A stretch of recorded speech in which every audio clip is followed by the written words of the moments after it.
Today on the NNA podcast, we interviewed a man with a criminal past and a desire to climb greater heights, literally.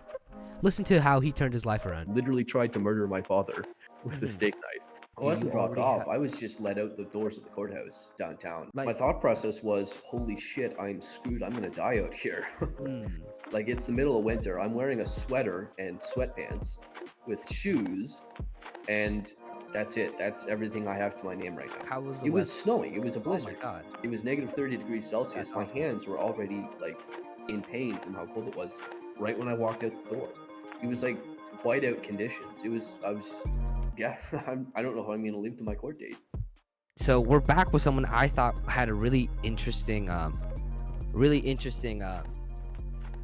life story, really interesting all around life. What he has going on, I think, is really cool. This all originated by him plopping into one of my just chatting streams where we just watch random videos, and he recommended me to watch his videos, and we did, and they were pretty insane, pretty solid. And from there, we kind of had this thought like, hey, this guy's really interesting. We would love to talk to him, get to know him, and see what brings a man to do the things that he does. So that's what we will be doing today. I hope you guys like this, and we're gonna continue with the interview right now. Uh, if so, go ahead and introduce yourself. Hey, what's up? I'm the crazy guy who climbs buildings and stuff, so it's pretty fun, pretty Yeah. crazy. Canadian Spider-Man, right on On YouTube. YouTube, yes. Yeah, Canadian Spider-Man. So my co-host here, Six. Say hello, Six. Hello, my name is Six. Yes, we were both really interested in your videos where you do something called urban free climbing, right? Do I got that right? Or Yes, so it's free climbing, which normally is just the act of climbing without any kind of equipment or any tools or any of that stuff. But I do it in urban environments, so up the sides of buildings, up towers, electric towers, signal towers, all kinds of stuff. So urban free climbing. that Pretty is fun. hi. So that's cool. So Leo has a few sets of general questions that he's gonna ask, and then from there we're gonna dig a little deeper. So Leo, if you could go ahead with the first question. First off, it was like what really got you into it? Like, how did you find like this passion and shit? To do Well, that, because that's like such a random ass thing. Like that's not Yeah, like people don't yeah, wake up it one day is. and be like, I'm gonna climb a fucking skyscraper. and I feel like there's many careers you could have taken upon. It's like, just like why that? Yeah, because that's a very specific skill set, and you could apply that to other things as well. So, well, Yeah, what was it? exactly. I've always kind of enjoyed climbing, like even in an early age, but nothing like what I do now. Early on in my life, it was just a fun thing to do in my spare time. I would climb trees, climb onto the roof of my parents' place, just whatever I could climb. I've always just sort of had a passion for it.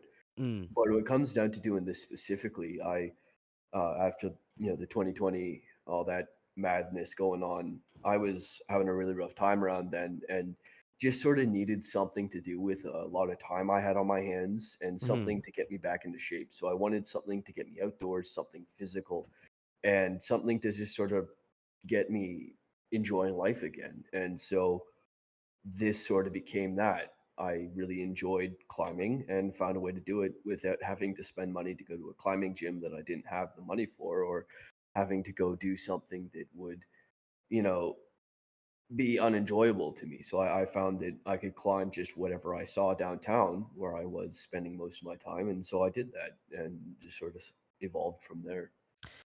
So, uh, like opposed to like climbing something like bouldering, like climbing a big rock, or like going outside into nature, was there like what kind of brought you to these urban environments besides like was there anything specific about like the difference between like you climbing, like it's like Like mountain adrenaline, climbing or probably. bouldering? Like why urban environments? Well, there's a couple of reasons. The main one actually has nothing to do with climbing, funnily enough.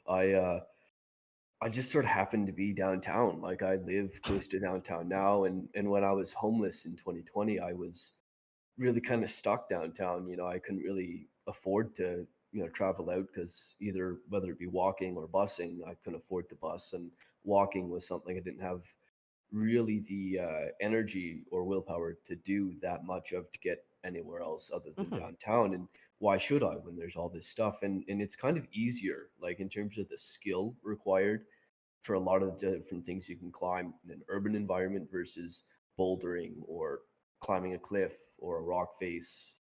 It's just easier, because when you're climbing a cliff or rock face, you have to sort of work with unnatural handholds, little cracks, crevices, Mm. rocks, things that are difficult to climb on. Whereas in an Yeah. urban environment, you can often find ladders just on the sides of buildings, and you just have to get past that first floor where it's like a little blockade or a gate or something Yeah.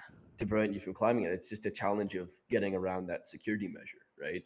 Or in Yeah. a lot of cases, I climb pipes. So there's a pipe going up the wall. I can get up that pipe, stuff like that. So it's less of a challenge of skill and more of a challenge of creativity, which also I find I really enjoy. It's like solving a puzzle. Mm. So you mentioned that you were homeless. Can I ask what circumstances led up to that? It's a really long story. That would be delving a little more into my life story. Mhm. The sort of gist of it was I had been arrested Mm.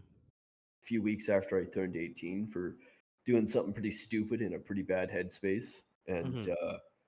it just didn't end well at all. So I ended Mm. up going inside for a bit and then got out on bail for a while and Mm. was homeless from there until I managed to get a place all without any kind of real help. So, Oh, dang. So well, there was a little help from this one pastor guy, but there was very much a lot more against me than there to help me. So. Yeah.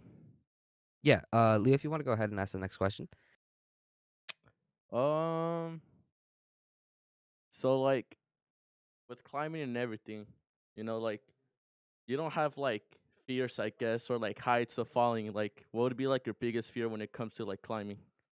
My Just biggest fear when it comes to climbing is definitely got to be getting in trouble for it. oh, Because as someone who's been to prison, albeit for a rather short time considering what I did, I would really like to not go back, which I think is a bit of an understandable thing. Yeah.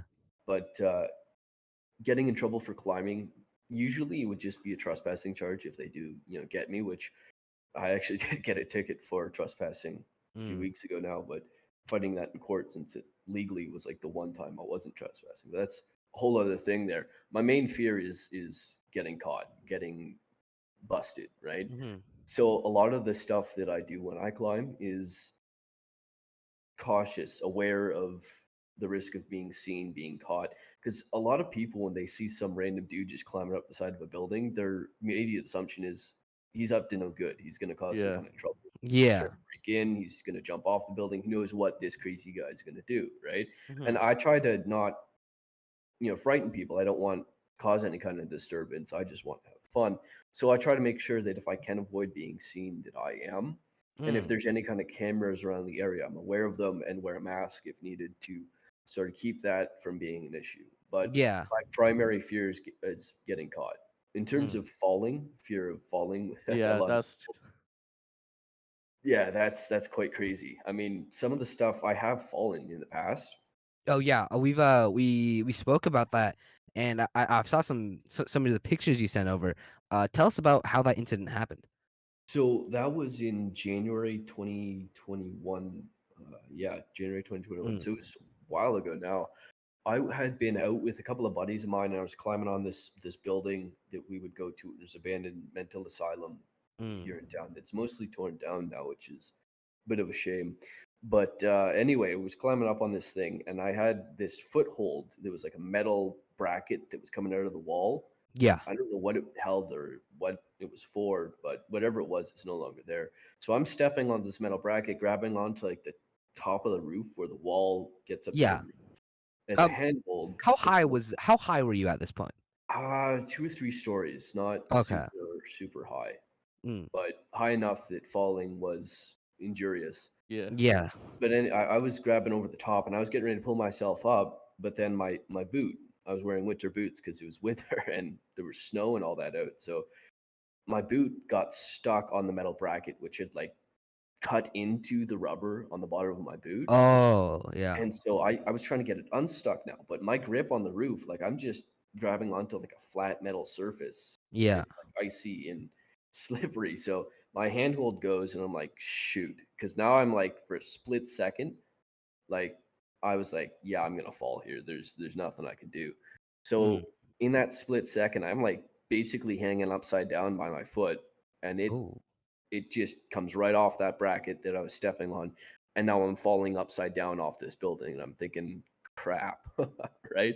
So Yeah. Yeah. I get my arms out instinctively to try to get ready to brace and do a roll when I hit the ground, because I'm Yeah. like, there's concrete down there, like it was like pavement. Mm. I don't want to land on my head on that, right? No. So at the very least, I got to try to roll, right? Unfortunately, I didn't have enough room because I was in like a corner where like two Ooh. walls sort of Yeah. come. I was close to that, so I didn't have room to do the roll. So instead, I just land on my arm and just fully like land on it. The Like you full So ever hit your impact. elbow? during It was like that. during the fall, like where you were climbing, was this part of the outside of the insane asylum or inside? It was part of the outside, Mm. but it was near a part that had collapsed as well. So Oh, there okay. was that as well. But anyway, at this particular point, I was near windows as well. Ooh. But anyway, I was falling and I landed on this pavement, right? And I just fully landed on my arm, and like I knew something had broken in my arm. I knew for a fact there was no way after that fall I was just gonna get up and be completely Walk fine. away. Yeah. Well, I did end Oh up yeah, we actually walk walking away, but away. like, But yeah, I was immediately like, yep, something's wrong. So after I fall, I take a second, catch my breath again, Mm. and I get up and I'm thinking, all right, I got to check. I'm starting to move my arm, see like how bad it is, and I can't fully extend or contract my arm. Like I have no. At this point, is the adrenaline still kicking in, or is the The pain adrenaline's beginning to set already in? like the adrenaline's already full blast. Okay, so you're So, not feeling it right now. You're oh, just I'm not like, feeling it. I yeah, already okay, have okay, a okay. pain tolerance, but even without that pain tolerance, the adrenaline's just no pain. So I'm just like, yeah. all right, how badly is this broken, right? Mm. And so I'm moving my arm like, yeah, this is not good. And I can already see like parts where my arm is the wrong shape, and I'm thinking, damn. Ah, hell no. Oh God, no. And it's like 1, 2 a.m. when this happened. So Ooh. like it was not a great hour for this to happen If either. I remember correctly, it was your elbow, right, that got really messed up at one point. Yeah, so it was like my humerus bone, so the bone between your shoulder and the elbow joint that Oh. was mostly damaged. So I shattered it like glass. Like they ended up having to take bone fragments out in surgery. It was nuts, man. It Mm. was far from comfortable. I tell I you would that much. imagine Yeah. Yeah, that shit just it popping was like That that. is nasty. insane. So, just a quick question. All of this is happening, and you said you were with a group of friends. What? Well, what did they Where do? were they? They Where were were more freaked they? out than I was. I tell you that much. I scared them half to death. Some of them were looking like I remember their faces vividly. Like they were looking at me like I Mhm. was dead. Like, Oh they were God. freaking out. It was Are the they funniest also thing. free climbers, or were they just interested No, in they're exploring? more urban exploration type. Yeah. Mm. So they're not anywhere near as crazy as I am. Mhm. Yeah.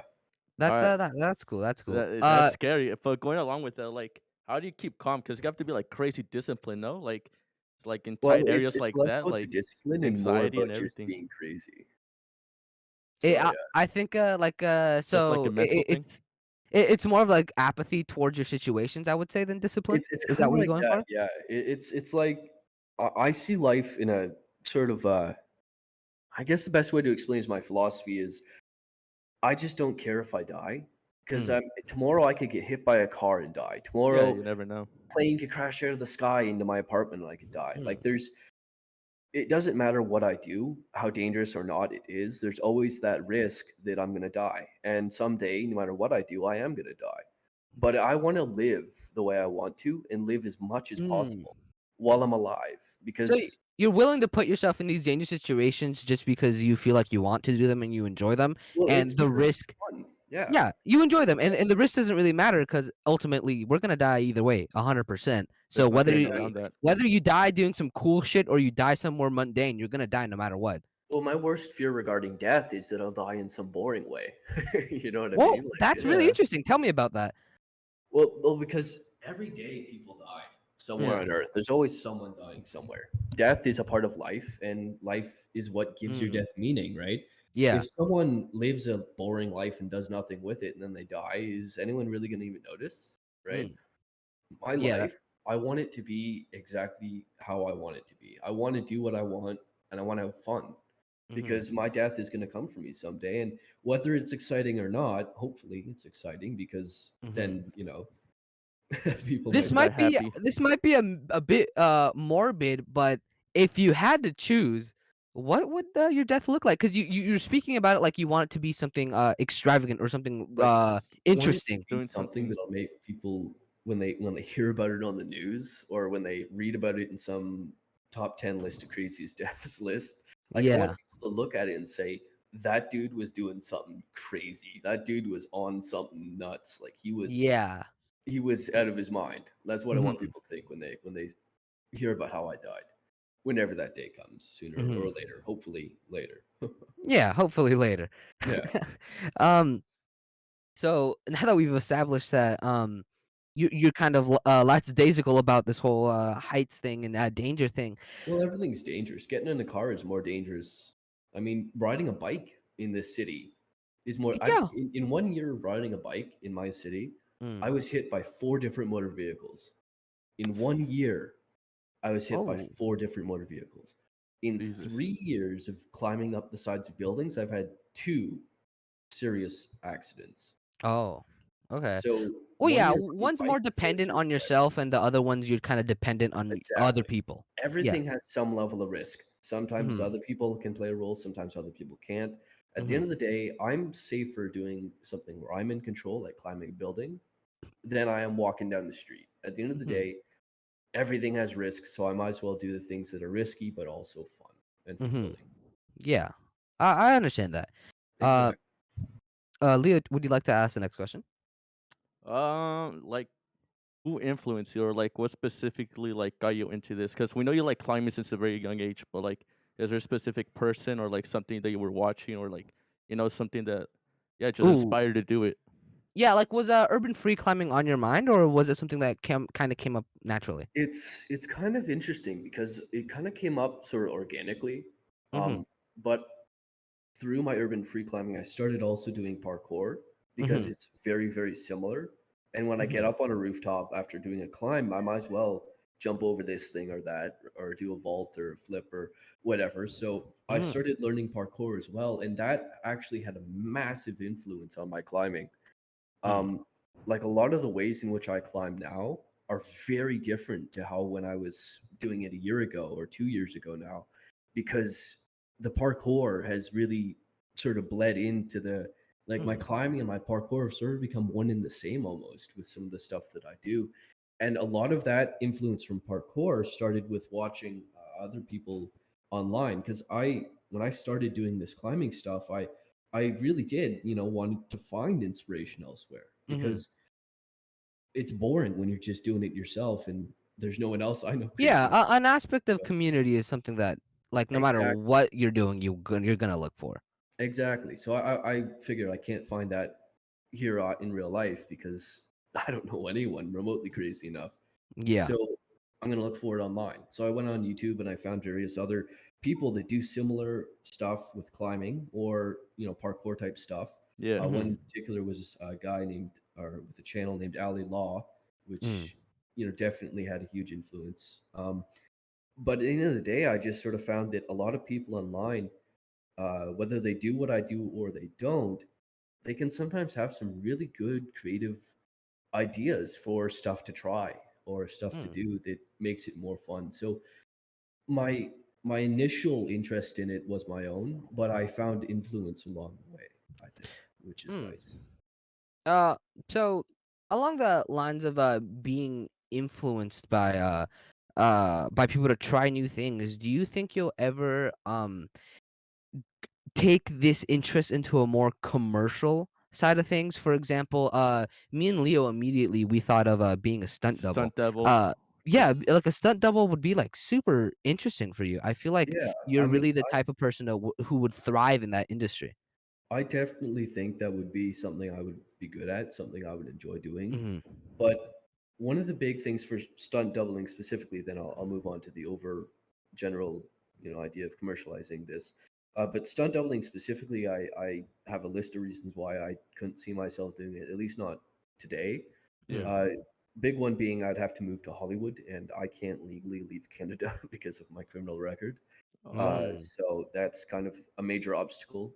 Um, Oh. but another really big thing that would be in my way is these days Hollywood isn't really like it was in the early days where I would have Oh, yeah. a lot better. Like back then, you didn't have to have all these certification. There wasn't like a million people applying to be famous all at once. Mhm. Because nowadays everyone wants to be that stunt double or that famous actor or that action Yeah. star, right? yeah. And for me, it wouldn't be about the fame or the fortune. It would be about the passion for what I do, which I can already enjoy just on my own. I don't need to Mhm. be in some big production to enjoy it. And yes, it'd be nice to make a paycheck doing this, but at the same time, it's just not worth all the trouble of going through and getting all these various different certifications and disciplines I have no interest in because I looked into it. Like I genuinely looked into it. To become a stunt double these days, you have to have like a bare minimum of a whole list of certifications in stunt driving and all these different things that I just It's too don't have the much. same Yeah. interest for. Like it's like applying for a job anywhere else. You have to have a college degree, Mhm. you have to have this, that, every requirement. It's the same for becoming a stunt double, just different requirements, right? And Mhm. it's all too official. I Yeah, don't like that I super get that. I know, like, it's too corporate. It Like, takes like the whole exactly. passion side of it away. it's too yeah, we run into that a lot Right now what being I in this do is space. yeah. I go out and I see something I'm like that'd be cool to climb that, so I go do that. Yeah. But if I was in Hollywood, it'd be like to go climb this, I have to like apply for permission. I have to get all these permits. I have to have a film crew there, and it's just at the end of the day, Yeah. I spend majority of my time arranging and waiting, and then like 20 minutes actually doing. And Yeah. why should I do that? So, And even if I did that, I wouldn't make enough money for it to be worth it either. yeah. So, I actually had a question along those lines. So, I'm very familiar with graffiti culture, and I was really one thing that um I was thinking about is the idea of spots, of locations where where, like, It's well known. it's Right. well known that you could go there and practice, or, like, somewhere where it's, like, easy spots, like, if I wanna climb somewhere, I'll go to this building, blah, blah, blah, and I know there won't be security or something like that. Is there, like, a culture of, like, spots that are known to be really easy or, like, really accessible for beginners to free climb in your area? So in terms of people wanting to do what I do, there's quite a few spots in my area, but I Mhm. think the reason that no other people do what I do is that no one else wants to.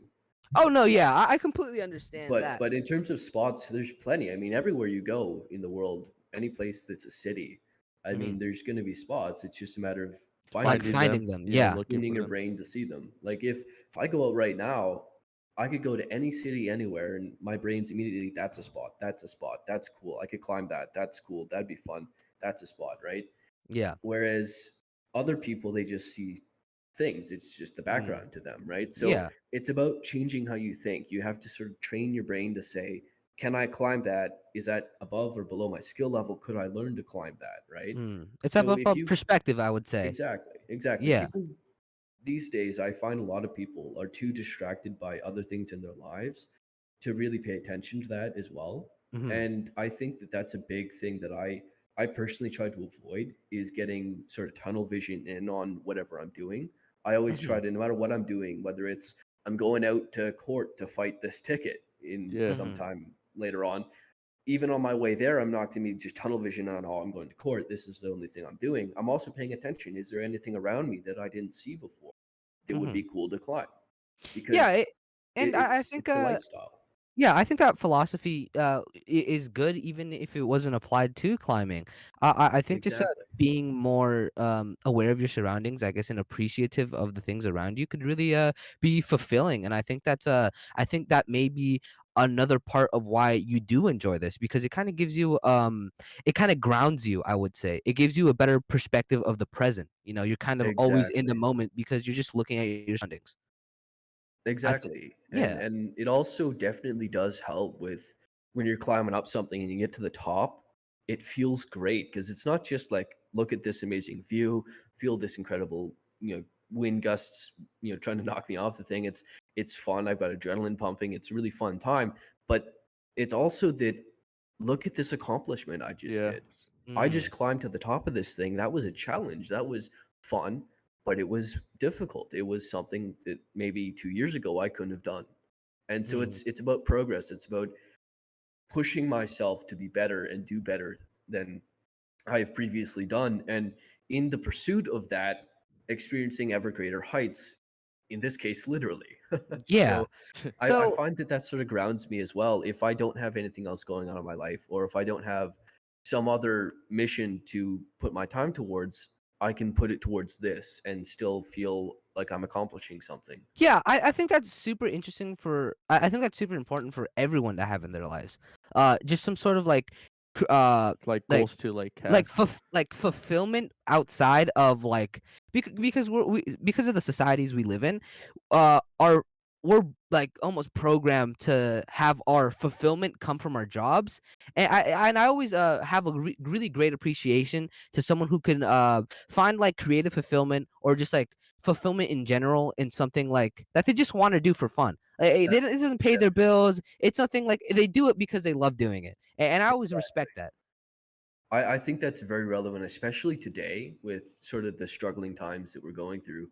A But lot that of yeah. people they lost their jobs during the whole situation in 2020, and people are struggling, Mhm. and a lot of people, it's not just that they don't have the fortune of having a job or whatever. It's also just in their minds. It's like I'm not accomplishing anything, even if they do have a job. It just feels like they're going nowhere, and I Yeah. definitely think that And that's It's just like a cycle, like an endless loop. It's like getting exactly. up, working. and with and like I was saying, like because of like how everything is structured nowadays, I mean how everything has been structured for a long time. Um it's almost like if you aren't like we have a very as a society very strict kind of idea of what success is or what someone being fulfilled is. Exactly. It's always like, oh, they have a nice car, they work a good job, they're financially stable. But someone like yourself, I respect in a way much broader than that because you're fulfilled by doing something that um is literally only driven by passion. I would say you're a successful person because you have Money found doesn't something fulfill me. that you're passionate about and that you are like being Exactly. fulfilled, you know? I am very poor. I mean, I am a very poor individual. I am very much below the poverty line for my Mhm. area, and I have like barely enough money to survive. And yet I'm a very happy person. I'm very happy in my life the way it is right now. I am exactly where I want to be in life, and I'm exactly on the course that I want to be towards my future. Man, And I commend that that's so much. Yep. something that a lot of people, I think, really they don't just need to do that, they should do that. A lot Yeah, of people, they spend their whole life working towards a job, working towards financial success, and then they find that that doesn't fulfill them. And I think what it boils down to is what the whole purpose of money is. Money is yeah, something you're we, supposed to get and spend on things that you want. You want to have fun, you want to be happy, you want to enjoy your life, right? But yeah. if you don't need money to do those things, then why are you spending all your time getting money? Get the money you need to survive, And then cover do your what you want. expenses, Dude, and thank then you. go out and spend the rest of your time doing the things that make you And happy. it's so fucking annoying when people just don't understand that. Like Exactly. when you're doing that, you're living in that like I'm ideal, I'm happy, I'm doing the things I love. Maybe I'm not rich. People look at you like a bum. People are like, They're like, "Oh, like you're poor." That's their loss. I don't understand because like I be telling people this. Like I don't care if I work at a McDonald's for the rest of my life. If I'm able to be fulfilled creatively, if I'm able to like make my music, make my content, make my streams, even if I'd no one's rather go back to watching. being homeless and continue to be happy than become super rich and go on to be miserable. Yeah, like if I'm able to do everything that fulfills me creatively and fulfills me as a human being, and I'm working at McDonald's, I'll be fine because as long as I have a house, food, water, family, Wi-Fi, let's be honest, Wi-Fi is a and a big one. computer, and then I'm fine. I'm living. I can be 80 and I'm gonna be cranking out videos, having the time of my life. You know, Go. I think it's very. I think that's very important for people to realize. Yeah, it's funny because the first night that I was homeless, like I was very much screwed. Like it was looking like I was gonna die out here on the streets. And Mhm. I remember at one point in the night, like sun was down, it was cold as heck. I was freezing. My hands felt like they were like on fire from how cold it was. And I just sort of laid down in a snowbank and looked up at the sky. And I felt the happiest I had felt in years because I was Mm. free. There was nowhere to go but up. There was no choice that I couldn't make at that moment. I could have done whatever I wanted right then. I could have chose whatever I wanted right then, and I chose this, and I'm very happy that I did. Mhm. That's I nice. that's beautiful, man. That's really awesome. Um, so do you think so I would like to get down to the fulfillment part of that feeling you get when you finish doing the climb. I- is the adrenaline a part of the reason you feel fulfilled, or are you not really chasing that adrenaline rush? Just I like a think the adrenaline bonus. is definitely a bonus, but I think Mhm. it's primarily it's about accomplishment. It's about Mhm. it's like if you're someone who enjoys doing, let's say, jigsaw puzzles, right? Mhm. And you spend all this time putting it into the puzzle. You're having fun putting the puzzle together. But when you finish, it's the best feeling because now you've completed this Yeah. accomplishment. You feel fulfilled because you set your mind to a task, you did the task, you enjoyed doing the task, and now it's done and it feels good. It's the same thing with climbing, but with a ton more adrenaline and an amazing view. Yep. Yeah. So, along those lines of adrenaline, do you ever think you'll find yourself doing anything else in this sort of like I already have. I used to do long time ago a lot of various things like zip lining, mm, stuff like that. I also did quite a bit of kayaking, including some whitewater kayaking, whitewater mm, rafting, stuff like yeah. that. But I think the biggest extreme sports type thing I'm going to be doing over the next, immediate future, other than climbing and parkour, is going to be next month. I'm going skydiving. It's a trip I've been planning Oh for a damn. while, Oh, so that's going to be really fun. that's awesome. Yeah. Yeah, it's going to be awesome. That's really cool. So, do you think that you'll ever be able to like say I'm done. I have climbed like do you ever Climb the think you'll highest building. find yeah, like do you ever think you'll find the moment where you're like this was the coolest shit I've ever done. I feel fulfilled. I don't have to keep striving to one up myself.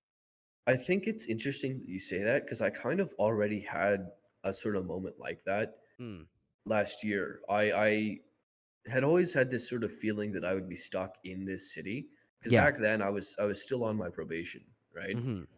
And I was just sort of feeling really trapped in Yeah. a lot of my spare time because I mean I wasn't legally allowed to leave the city. Mm.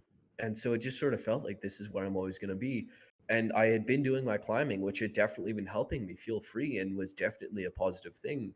But I went and did this climb, and it was the tallest structure in the entire city. It's a signal Mm. tower for the local TV station. It's something I've done 3 times now. This climb, Oh. it's 1,034 feet tall. I think I showed you the video. Jesus, yeah. I think it's the one we It's saw. Yeah. yeah, yeah, exactly. So when I climbed that the first time, it was middle of the night and I had the GoPro and the footage turned out like crap. Like you couldn't see Mm. anything. So I was Ooh. like, shoot, right? But it was really fun and it was one of the best feelings of my life because it's the highest Yeah. off the ground I'd ever climbed, and especially without equipment. And so I thought, you know what? Will I ever climb something taller than this? Will I ever top this? Right? Mhm. And in that sort of feeling, I was like, is this the best I'm ever gonna do? Is this the highest I'll ever peak, right? Yeah. And in that sort of feeling, I decided, well, why does it have to be? I'm Mm. not gonna be stuck here for the rest of my life, right? There's Mhm. gonna be a day when my probation ends, a day that is now come and past. Mhm. And then I'll be free. I'll be able to leave the city if I want. Then I can go and go somewhere else with taller stuff to climb. Mhm. Or, it doesn't always have to be about the height either. Is something I also sort of realized. And just because I've climbed something doesn't mean I can't climb it again. Yeah. Right. Mm. So I've actually done that single tower 3 times now. The second one was when I got the video that I showed you, which Yeah. had really good footage in the fall. It Mhm. was amazing. And then the third time was in the winter. I didn't record that one because I didn't need to. Um, but it was really, really fun, and I just kept doing it. Every time I do it, it still feels really fun. It's So you don't feel like a loss of accomplishment every time you do it? It doesn't like the feeling never wears out? well, it does wear out because once you've already Mm. done it, it's like, okay, this is familiar territory, but it's not like it's a lesser accomplishment. It's more like it's familiar territory. You're more Okay. It's like comfortable. if you yeah, exactly. It's like if you're going on a hike on a trail, right? Yeah. You're doing this trail for the first time. It feels really cool. It's your big accomplishment. This is your first time doing this big, impressive trail. But then you do it again and you notice other things you didn't notice the first time, or you Mm. experience it a certain different way, or and it's a different experience, but not necessarily a lesser one, if that makes Yeah. sense. So So oh, go ahead. no, sorry. Yeah, you go ahead. Yeah, I was gonna, ask, when you're kinda looking at these spots that you would like to climb, what type of planning goes into these, it goes into even knowing time and place, If it's like, safe the or like day, It can like depend. yeah. Oftentimes, almost none. Like sometimes I'll be out, I'll see a place, and Oh, I'm like, I'm gonna climb that, and I do yeah. it right then and there with no planning at all. just Mhm, Other impulsive. places, exactly. Other places, I put a ton of planning into it. It depends mostly on that factor of how risky is it for getting caught. Like if oh, it's like a small climb, like maybe a 10-story or less kind of climb, and there's not a lot of people around, so not a lot of risk of people seeing me. There's no cameras or nothing, no kind of fences I got to worry about, clear many valid escape routes, whatever, then I'll just go for it. There's no planning needed. Other places, like some climbs I do where there's a barbed wire fence surrounding it, there's cameras, and there's a risk of me being seen, then I'll put more planning in, and I'll maybe do mm, it at night. I'll dress out in all black, or whatever I have to do to ensure the mm, best odds of success. Because my primary fear, and the only thing that can really delay me from doing what I want to do, is the fear of getting caught. Yeah. okay. Whereas, because what I'm doing, I'm not hurting nobody. I'm not causing no damage. I actually take special effort not to cause damage when I climb, because Yeah, that's my not my intention. I don't want to be malicious. I just want to have a good time and not ruin it for anyone else. yeah. So, so along those lines of going and doing, the climb, when it actually comes to the day, it actually comes to the moment where you feel like, "Oh, I'm gonna do it." Um, what are how first of all, how long does it take usually? Well, for the signal tower climb that I mentioned earlier, the Mhm, 1,000-foot one, the tallest one in the city, that took about an hour to climb up and an hour down. But I mm, wasn't really going for speed on that one, so I was kind of taking my time and pacing myself. mhm, Um, Usually, most of the time that goes into a climb is actually doing it. Because if I get, a successful climb and it's like a small one, I'll do it several times. mhm, But when it comes to planning, most of the time between starting the planning and ending the planning is just living my life with mhm. occasionally putting a bit of thought into it, Yeah, or maybe walking past a few times and scouting it out. But yeah, when it comes to the planning, it's not like super in depth. I'm not out here like Ocean's 11 getting like yeah. blueprints and stuff. You know what I So, mean? Yeah. for equipment, when you're actually doing the act of climbing it, do you use like chalk on your hand to get better grip? Do you bring water? Do you usually record on a GoPro or do you record on your phone? Like, what So type of things do you bring? yeah, so normally I usually bring nothing more than I would just normally have on me, Yeah. except for the GoPro.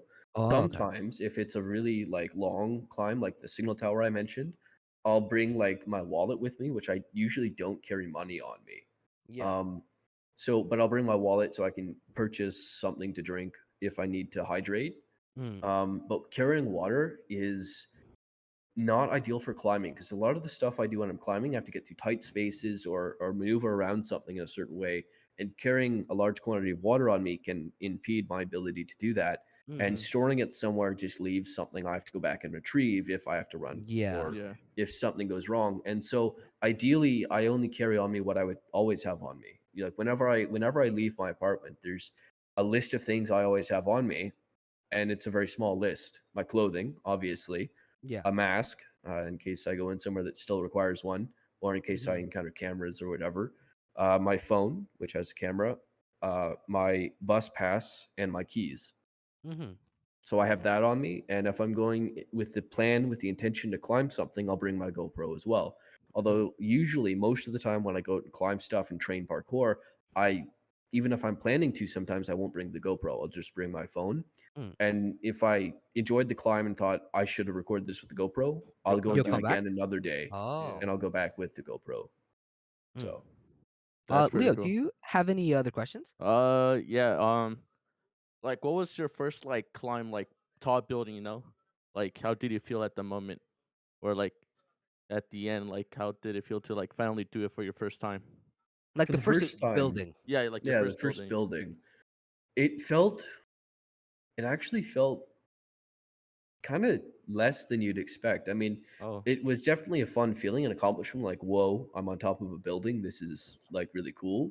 Yeah. But it was just like it was less of a feeling of whoa, that was cool, and more of a Mm. feeling of I'm so excited to do more with this. If that Ah. makes sense.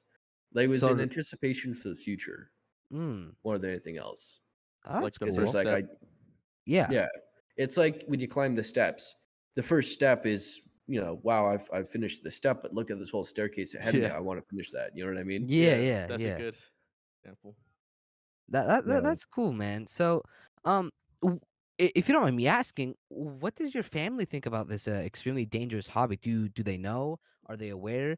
Do you not contact your family? What's that My family situation? and I, our connection, our relationship is a complex one, to Mm-hmm. put it very, very simply. They're aware of what I do. My parents would never be approving of anything I would do. Mm-hmm. So it's no surprise that they're not approving of this. Yeah, It is actually the kind of thing that I think at least my father, it seems, is entertained by it. Mm. My mother is definitely against it, but it's their opinions I don't really hold too deeply, if that makes Mm. sense. Like I don't really care what they think about anything I do, not this or Yeah. anything else, because growing up, I was always trying to impress them, always trying to find some way to be like, look, mom and dad, look what I did. Isn't this Yeah. cool? Give me yeah. some praise, give me some sort of gratification of, yeah, good job, son, right? Yeah. Like acceptance in a That way. never Like really validation. came. Yeah. Yeah. Yeah, I never really got that. Mm-hmm. They definitely loved me, like as parents love their child, but they didn't really know how to properly express that to me, I don't Yeah. think. And they definitely did a real screwed up job of raising me. They definitely didn't do it right, and Mm-hmm. that definitely played a huge role in how I ended up at the rock bottom I was at back in Yeah. 2020. Well, I mean, I was arrested for trying to kill my father, so that Oh, could give a little bit of an indication there. Yeah. I stabbed him with a steak knife, so I don't know Mm-hmm. if you want to include that or not, but Oh yeah, yeah. no, it's we were going to ask if we could ask about your yeah, background, about Yeah, your I'm more than upbringing. happy to talk about it because Yeah, so it's now that we're on this topic, I feel like this is because obviously urban free climbing is not a very it's not uh something sane people do, yeah, is what it's I like not to something say. that everybody would is there do. like So specific we would Yeah. like to community? learn about the upbringing that made it so made it so you were like attracted to something like this. So I think first early childhood, how was that like? Rough. I Mhm. was a very volatile child. Mm. I was very, very, very violent. I Mm. was aggressive and just always angry. A lot of it Yeah. was because I have always had struggles with mental health. I Mm. had a list of diagnoses very long at the age of 8 when I was institutionalized in a Mhm. place. I shouldn't say the name of the place.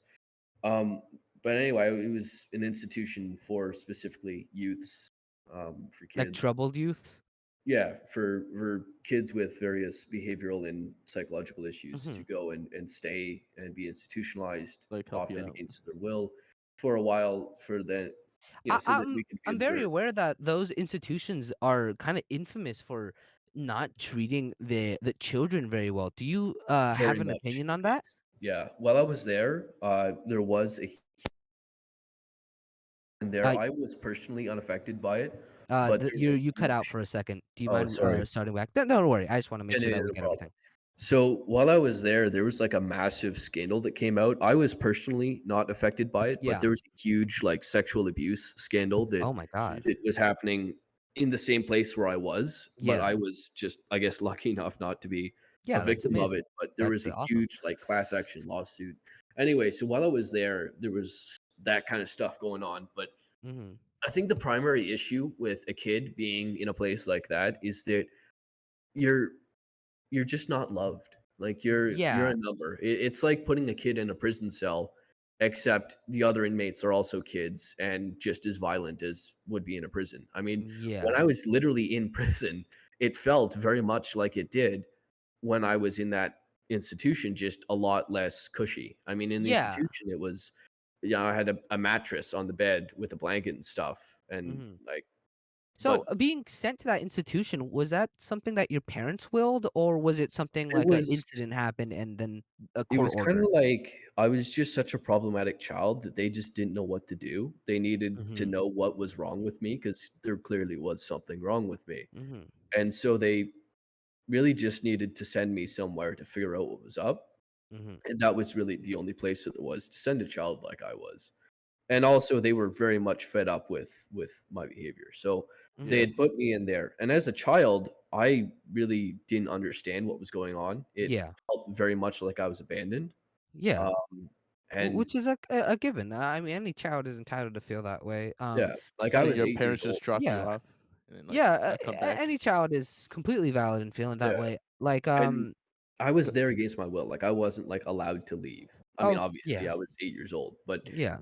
I was with people I didn't know and didn't like and who didn't treat me very well at all. There was no respect at Mhm. all, and it like, imagine having a school full of all the teachers you hate, all the Yeah. teachers who just treat you like crap and don't like kids, obviously, Mhm. Yeah. and imagine that now those teachers run that school and are also your parents and you live there now.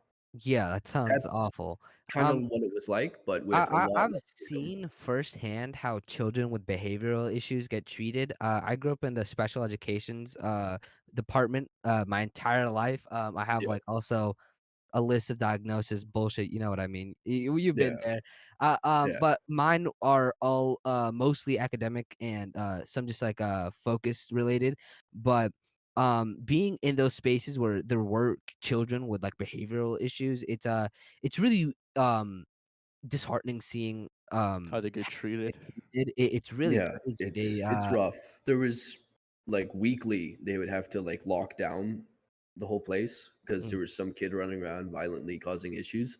mm, And there were times where they would find out that some kid had been stashing knives in his room and mm, all kinds of stuff like that. And it was just always felt like I was in no way safe. Like any yeah. of those other kids, if they decided to, could hurt me. And by the time anyone would show up to do anything, I would already be hurt. You know Yeah, what it'll I be mean? too late. Yeah.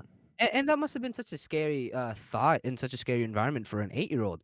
How was the ages, split up, or were Or they they're all split up? like, yeah, So they had sort of individual units, sort of like Mm, cell block kind of things, but each yeah, unit was its own structure. And mm, so I was in a unit with people my own age, next to a unit with people of older age, and each unit was of age groups. And so the thing is that the age really wasn't as much of a factor when you're in that kind of place mm, because each of the group is equally as violent and aggressive. mm. It's just that the older kids are older and stronger, right? Yeah. So Were the kids, separated by age, or was there an area where they all kinda coincided? there was the separated by age for the units where we were Mm, sort of housed, and then there was like a main school building where we would mm. all go in and they would attempt to school us. So Yeah. How was the school in an institution like that? Do you felt like you were, educated? dysfunctional. It was not a kind of place where you learn. It's a kind of Mm. place So where you're s taught to experience education. Yeah. It's like teaching you how to exist in the school system but more not than it's actually teaching teaching you you anything. exactly. Yeah. Yeah. Oh, okay. So That's do you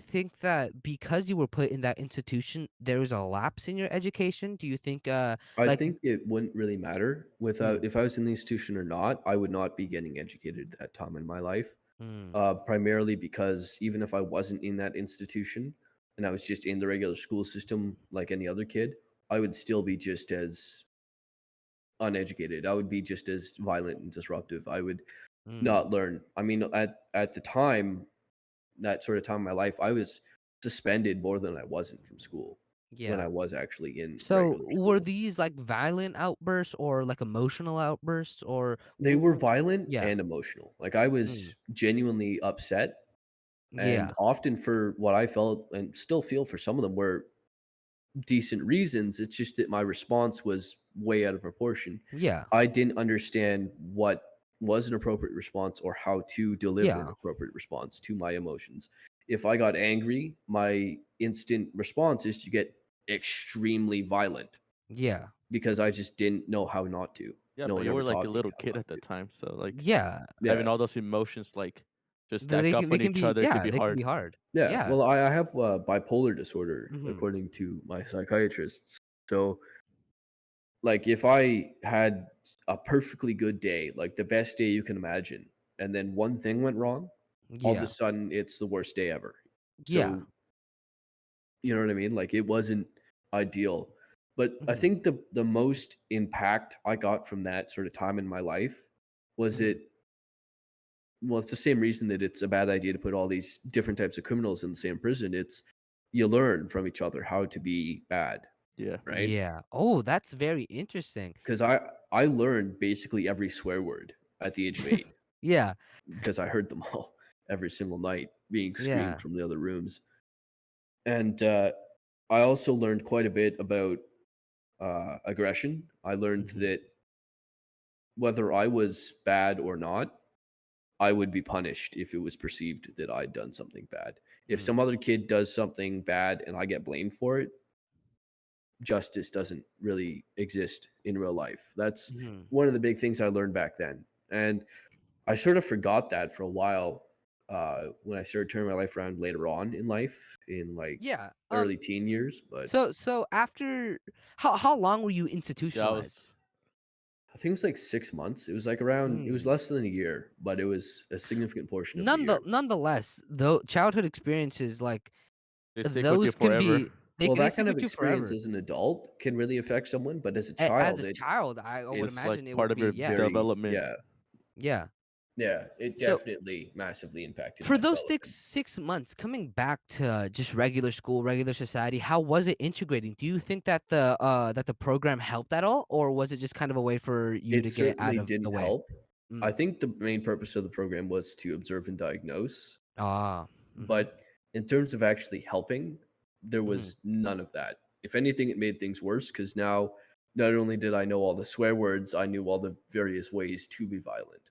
Like Mm. before, I would be aggressive and I would just lash out, right? Yeah. But now I knew how to throw a punch. I knew how to, be specifically aggressive, how to direct that anger and aggression into Yeah. specific action. And Do so that definitely didn't help. do you think in school you were uh like stigmatized? Did you feel that like you were known Very as much that so. like the kid? Oh, absolutely. Mm. I had no social life in elementary school at any of How the four elementary schools I went to. how does that how do you think that kind of affected you going into like Teen years or like just yeah or going into like for example middle school? Did you feel like your social skills were I was like impacted? definitely very antisocial. Yeah, I never Mm. learned the proper social skills at that time in my life. Yeah. It took a long time for me to pick those up. Mm. It didn't help that I was always like a drop of the hat Ostracized? away from. Well, I was always a drop of the hat away from losing my temper, and Mm. that never ended well. And I always had this reputation. Every school I went to, up until the fourth elementary school, when I started really figuring stuff out and learning. Well, we'll get to that in a moment, but every school I went to, I had this reputation as that crazy kid who's always very violent and aggressive and Yeah. causing problems. And none of the students wanted to hang out with me, like it, Mhm. understandably so, right? Mhm. And the teachers, a lot of my teachers would have this sort of opinion back then that mental health, like mental illness, wasn't a real thing. Like it's just an Mm. excuse for the bad behavior. Like, he's just a bad kid, like, there's no excuse, like, type Exactly. shit, So a yeah. lot of those teachers would intentionally like trigger me. Intentionally, they would know what would set me off, and Mhm. they would intentionally go out of the way to do those things, Yeah, and then say, "Well, look, he's a bad kid. He's acting bad," right? yeah, And then I Such a would good end up in point. trouble for it. And that that actually is a very important like part of what developed my relationship with my parents. mm, Is they always knew when I was in the right, when I was in the wrong. They knew mhm, when a teacher had started something. They knew when the school had started something. And it was just like it's like if you attack a bull, it's gonna give you the horns. You know what I mean? yeah, Like yeah. it's if you S trigger a mentally ill child Then as an he adult, will then act, he will yeah, lash out, right? yeah, That's yeah, that's how it works. It's a child. I was a child. I didn't know any better. I was yeah, barely like so they my parents would often stick up for me and tell these teachers what their place was, right? When yeah, they were trying to ream me out for stuff that I wasn't really at fault for. If you really want to get into the ethics of it, like yeah, technically I was at fault for my actions, but I was set off by the teacher. So anyway, you yeah, get the I understand point. that. How, if you don't mind me asking, what age group are you in? 20s, 30s? I'm 21 right now. Oh, Okay.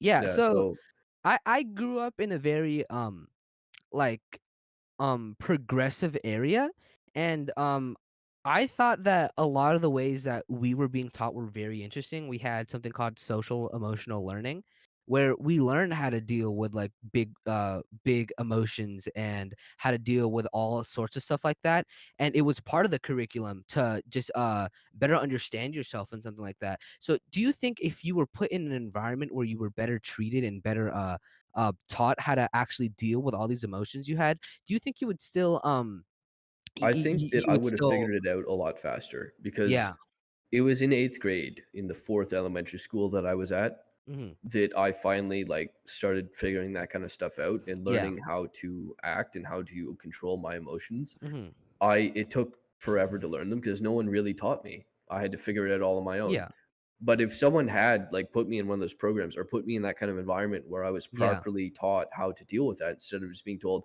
"Just ignore the bullies, just, yeah, just ignore the teachers trying to set you off." Instead of just saying, "Just be better," yeah, teaching me how to be better was what I needed, and even when I said exactly that to my parents and other people on my side, they just couldn't understand somehow what I was asking for, even though I was plainly asking for it. So anyway, if someone had given that to me, I would have definitely figured it out a lot sooner. So, another question about your upbringing, so I know, right now you're in a city area, did you grow up somewhere more rural, or have you always been in, like, near the cities? I was born and raised in this city. I've really Mm, never lived anywhere else so far, mm, but I was raised sort of on the edge of town. yeah, So like like near the suburbs? suburbs Yeah, yeah, kind of area, yeah. yeah, yeah. But a lot a lot of the problem with that was that no one in the neighborhood really talked to each other. It was not Oh, really a community so much as just a grouping of people living in that area. yeah, near I each know that, other. So that didn't yeah. help either. Mhm. So, so going on to the 4th, elementary school, we've talked about, the first 3 and the institution you went to. What changed in the 4th? What changed, I think, Yeah. was I started to just sort of figure it out on my own that, Mm. how to control my emotions to at least a degree. Yeah. Um, Up until that point, I just was constantly overwhelmed by all these different things trying to set me off, all these Mhm. different people trying to get at me in various ways. Like, I just never really caught a break. Yeah. But in that 4th elementary school in the 8th grade year, I was finally starting to have enough of a break, enough of like a, you know, chance to really start to learn Yeah. myself and figure out how to control myself. It was far from perfect at that point, but I was at least starting to figure it out. And I found also that when I would control myself, in one environment, even if I, lashed all that anger out later on in a different environment, at least in that one environment, I was respected. I finally had You weren't the looked down upon. exactly. I wasn't treated as that crazy kid that's always going off Mhm. the handle, and Uh, that I think helped a lot. in your youth, what were the activities you were doing to let off steam? To maybe you didn't react then, but you reacted later. What did that look like? What did that engulf? Like, what did that So characterize itself as? mostly it was sort of like it was unhealthy at the like it was I was bottling up the anger that Mhm. I felt. So like I would someone would bully me or say something or do something to bother me, and it would make me very angry. But instead of just immediately like snap my fingers, I'm flying off the handle. I was able to take that second, take a moment, and say, if I lose my crap right now, there's going to be trouble, right? Yeah, So just bottle it up, save it up, and wait till you're home, and then punch a hole in the wall, or just yeah, Let don't it lose out. your crap on these people. Don't yeah. punch the person, punch the wall.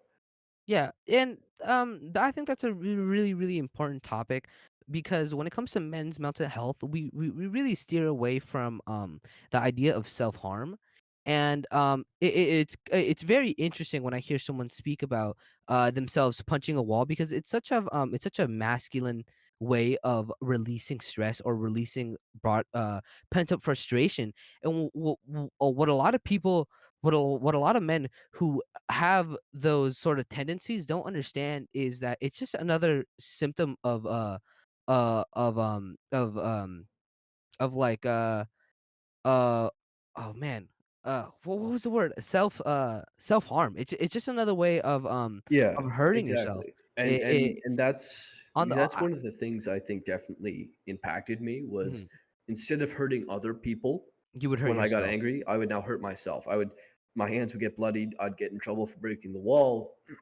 but at least Yeah. You weren't I hurting no one wasn't else. I Yeah, was in a and lot less trouble. I think that's something that we really have to like speak about. If you're in the audience and you if you find yourself punching holes in walls or you have friends who do that, speak to them. It was not Because the right solution for it's sure. not the right solution and it is just another way. It's just self-harm. It is. It's just as bad as like cutting It or wasn't as bad anything. as Doing what I other was doing, but it things. wasn't the right thing to do either. Yeah, yeah. And Yeah. it definitely wasn't It's in solving any problems. I'm just saying that it's in the same category. It's No, of self-harm. course. Yeah, Yeah. and you're absolutely right. At the end of the day, though, I didn't know any other better way to deal with Yeah, it. yeah. Oh, obviously, I'm not blaming you. There's like, Exactly. anyone And who's in that situation has reasons why they're doing it, and exactly. we shouldn't focus on like, what they're doing. It should be why they're doing and how do we prevent it. So, Exactly. How I can we think a like, talk to big them, thing help that them out?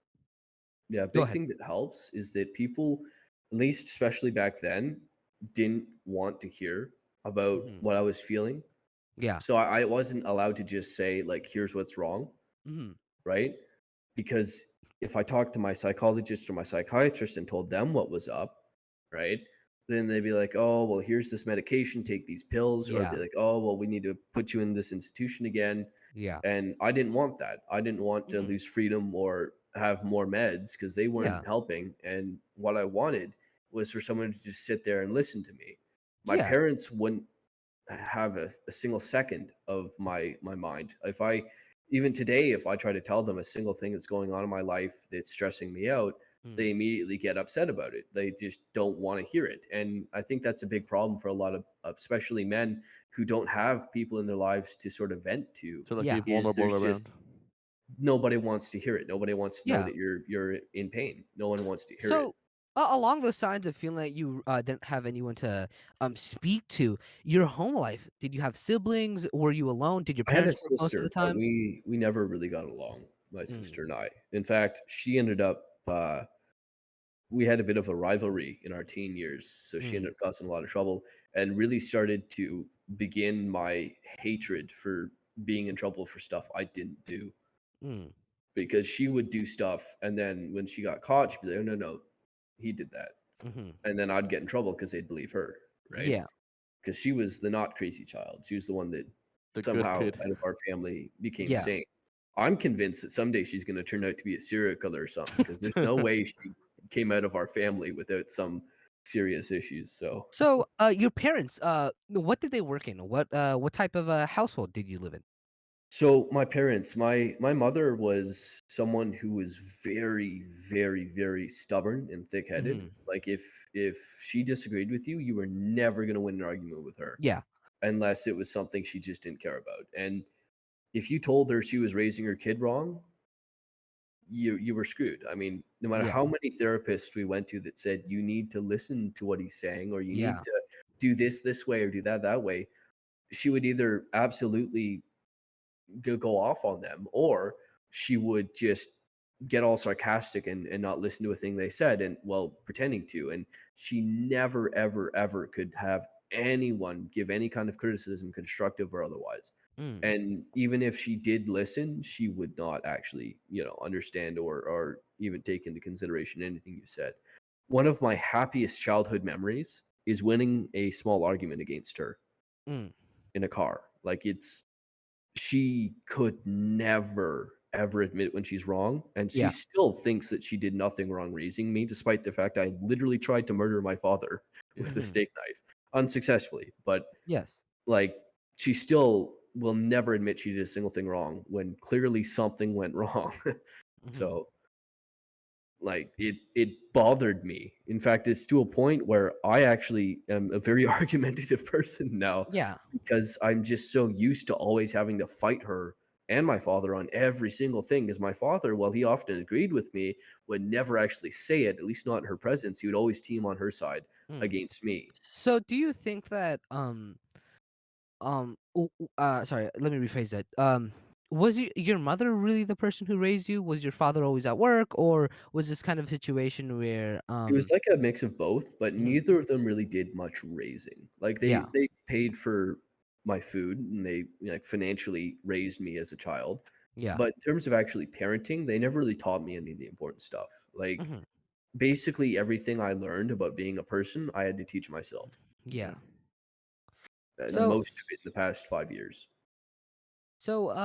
let's I would like to ask about high school. How was that? From ninth to 12th grade. How was your Quite experience then? eventful. So it was when I first got into high school, I was like the biggest nerd you could imagine. Mhm. Like I was seriously antisocial, like Mhm. fiercely antisocial, not in a violent way so much as I used to be, but I Yeah. just didn't know how to interact with people. I Mhm. never learned, never had a chance to teach myself. And so that's when I actually started learning to talk to people Yeah. and interact socially. And it took quite an awkward long time to figure that out. But by around late 10th grade, early 11th grade, I was starting to figure it out and starting to actually, for the first time in my life, actually have like friends, Mhm. which was a huge change for me.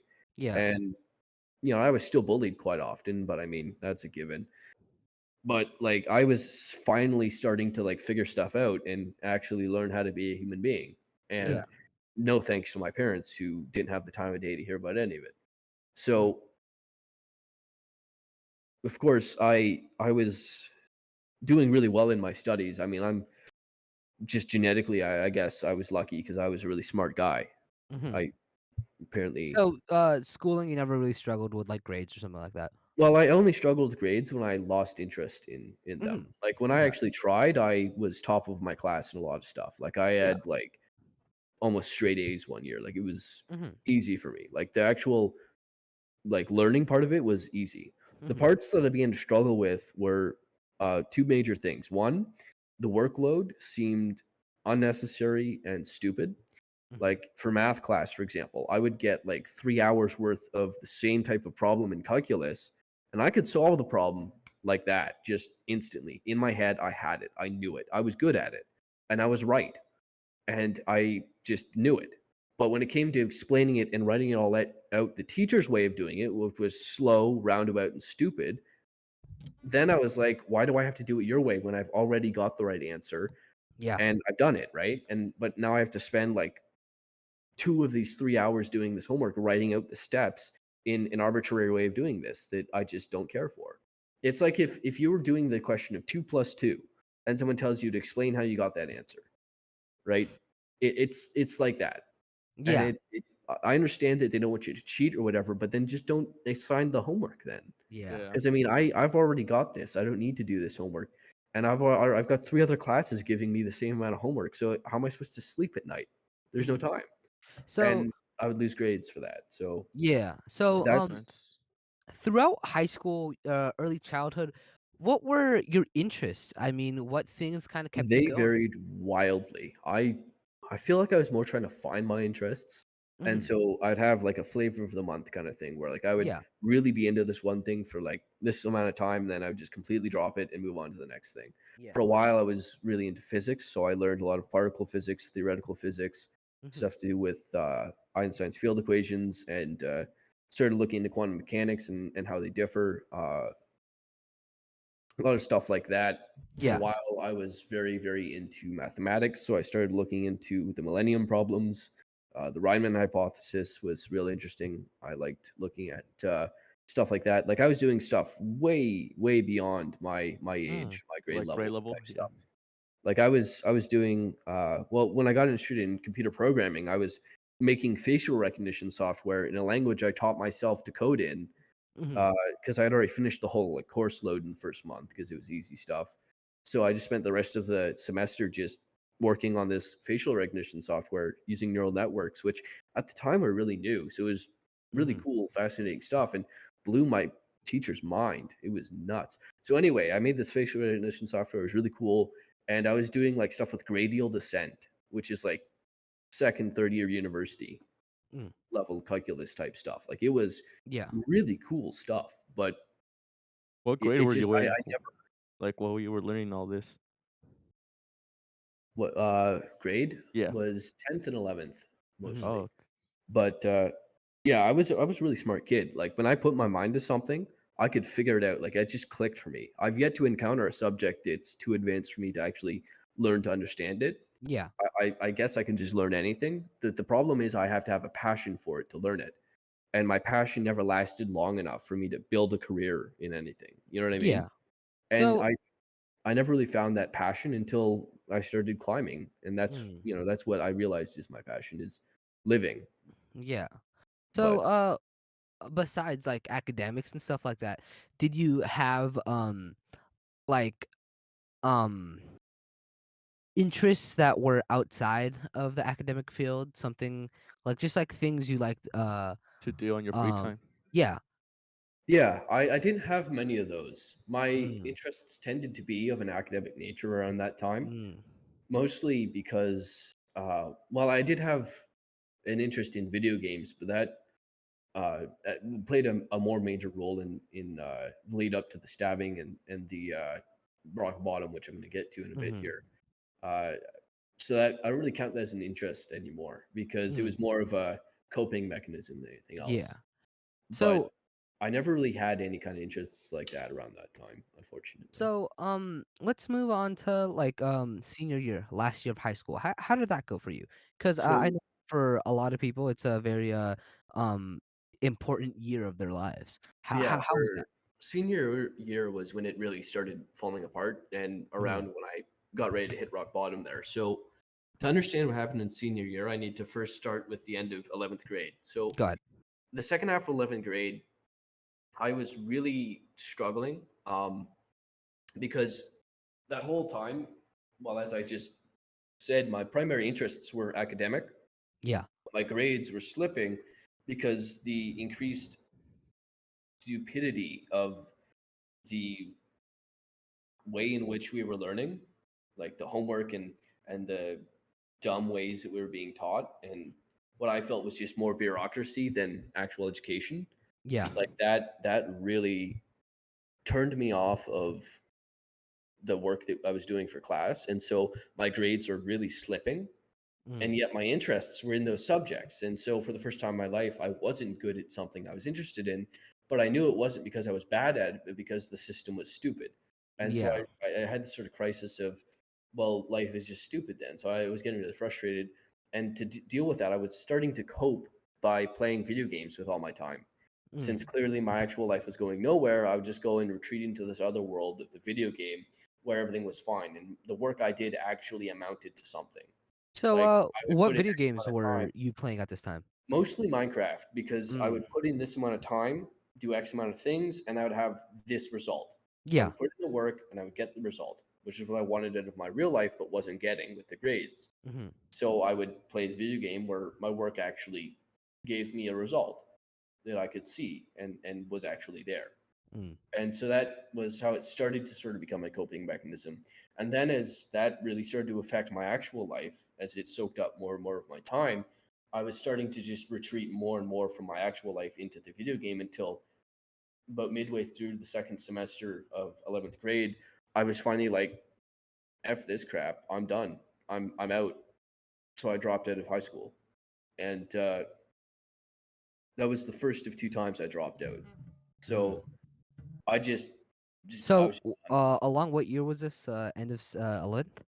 Yeah, end of 11th grade. Yeah. Mm.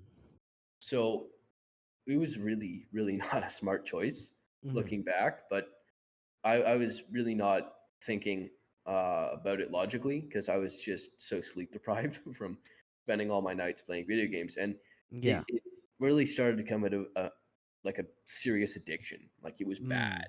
It was really bad. So it after I dropped out, I just fully went into the video game. Like life wasn't giving me results for the work I was putting in, and it So, just felt did like I you was wasting my self-isolate from the friends you had made in high school? Did yeah, you, like, yeah, have I did. contact with anybody? The only people I really had contact with was the people online that I would play video games with, but Mm. none of them were really friends so much as just people that were kind of there, you know. And Mm. I probably couldn't remember most of them now anyway. Mm. But anyway, I was just not really in it for life. I was just wanted to play the video game all the time. So I was not sleeping for weeks on end, not eating for days and days, not drinking water unless like I was almost forced to Yeah. by Mm. my parents. Like I was just fully addicted in the video game. Like I'm fully withdrawn from life, and it was bad.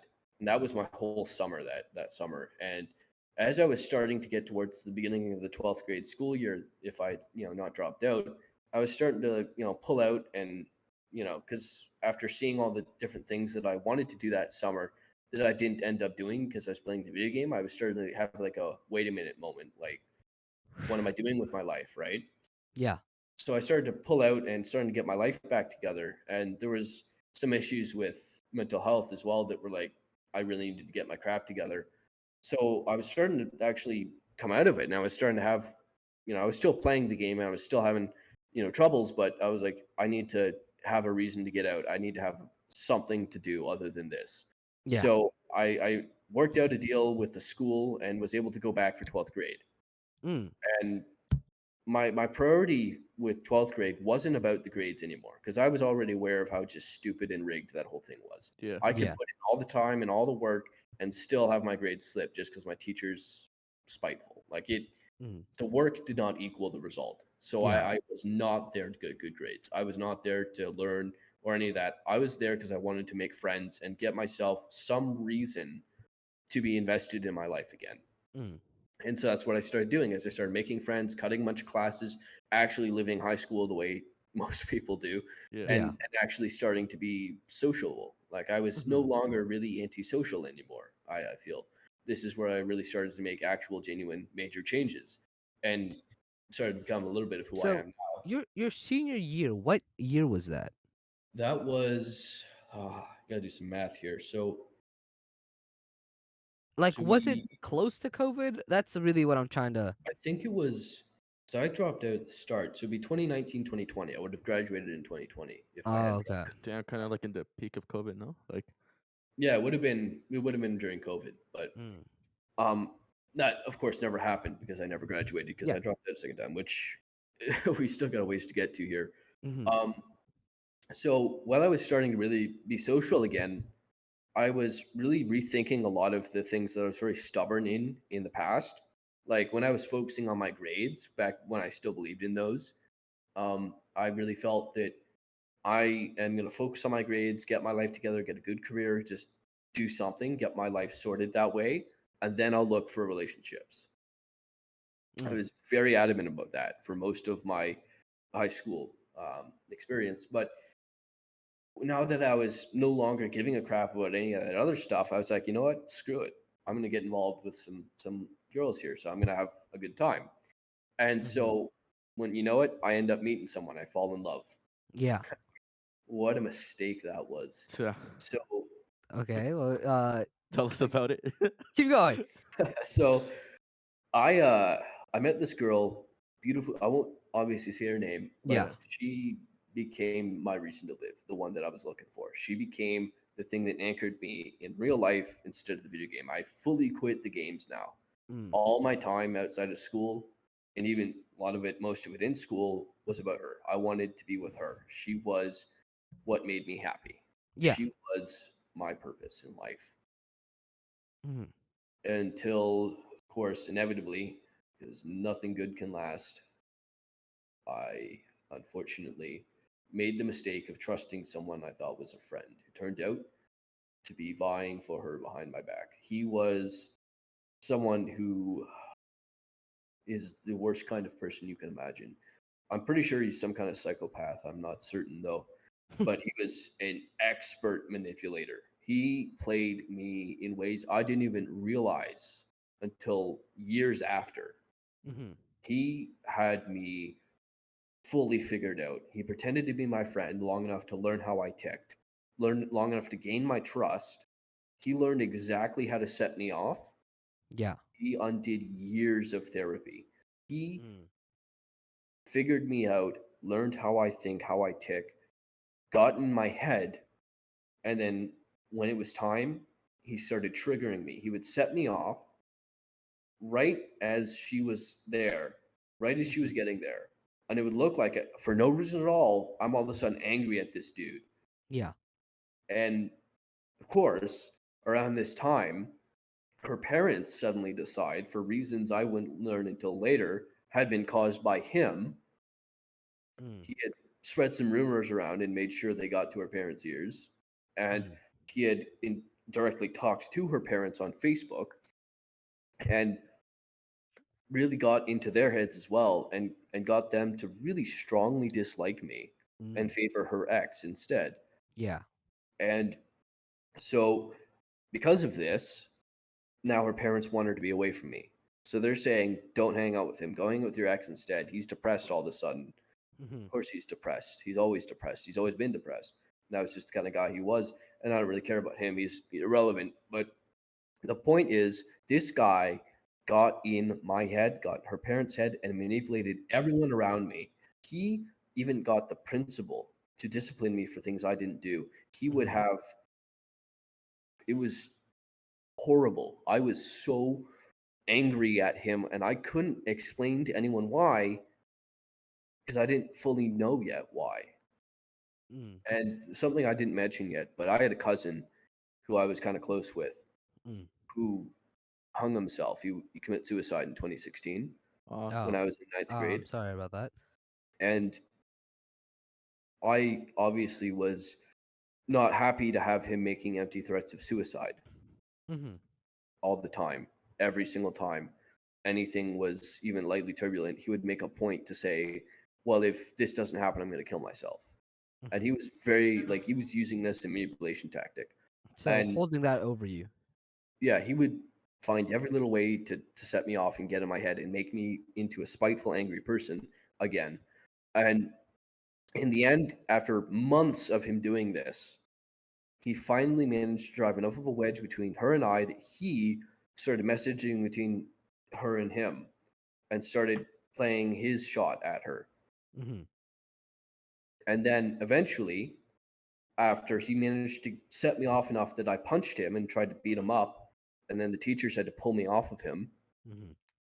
I was in the principal's office and he was saying, "Oh, we used to be friends. I don't know why he's so angry at me anymore."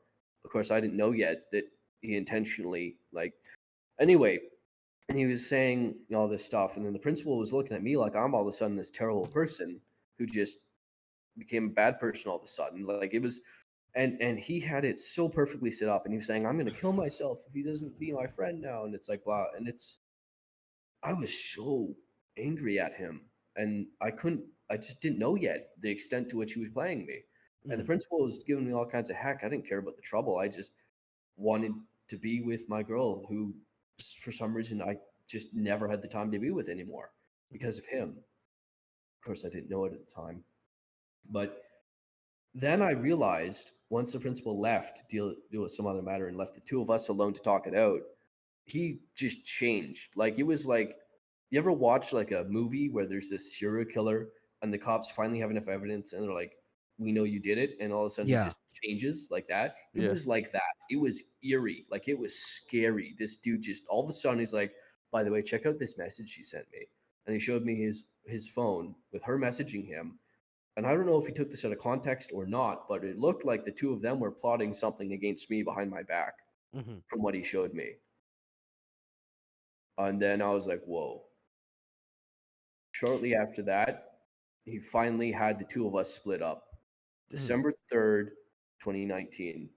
So do you think that because now that I have like the timeline going on, I'm guessing after this incident you dropped out. Well, it's little more complicated than that. Mm. After this incident, I had another really, really shitty situation happen, Mm. like really shortly after. Yeah. Because I was very depressed about all this going on. And so I had this therapist I was seeing. Hmm. Uh, and this therapist was like very aware of how depressed I was all of a sudden. And she was worried about me. So she's like, worried that I'm going to self harm or something or try to kill myself or something. Yeah. Right. So she's expressing this concern. And I'm just saying, no, don't worry. I'm not going to hurt myself. Right.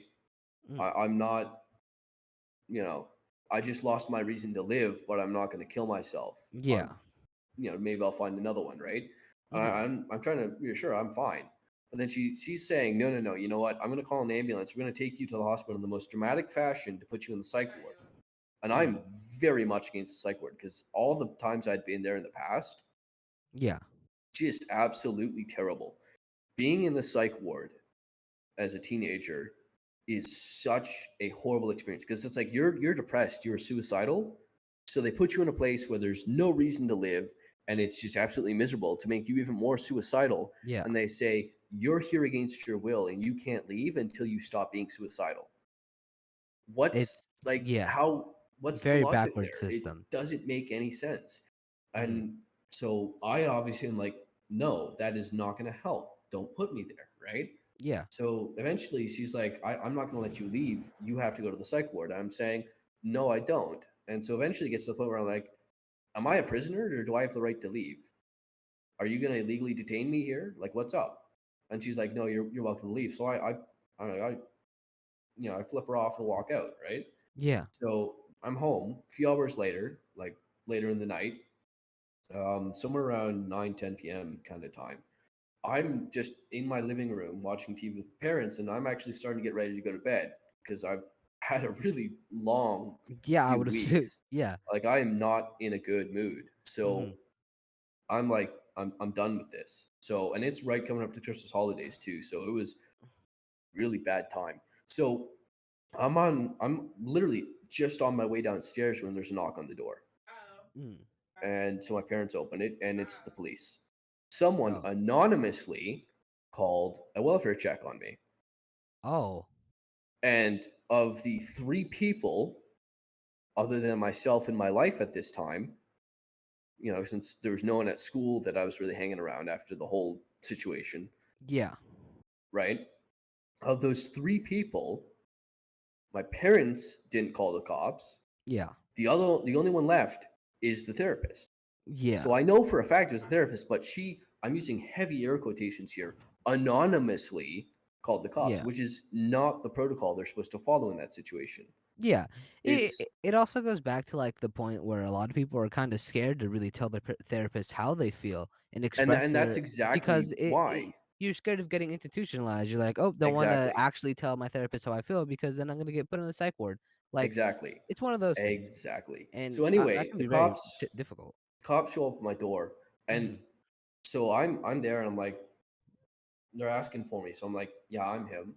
And they're saying, well, we got an anonymous call that we should do a welfare check on you. I'm like, okay, well, I'm fine.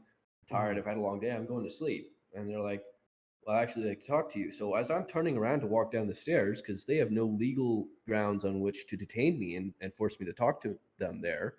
And technically they haven't actually been invited inside the house yet. Hmm. They walk in and grab my arm to try to stop me from leaving. Yeah. So me being a 17-year-old kid, half Yeah. the size of each of them, right? I'm like, what the hell? So I got to try to pull my arm away, and apparently that's enough for them to tackle me to the floor. and beat me up on the floor of my parents' living room. Well, my Mhm. parents just sort of, my father standing there and my mother sits there and just sort of watch. Yeah. Not doing it. They're not even like freaked out by it. They're just like, the cops are beating me up on the floor.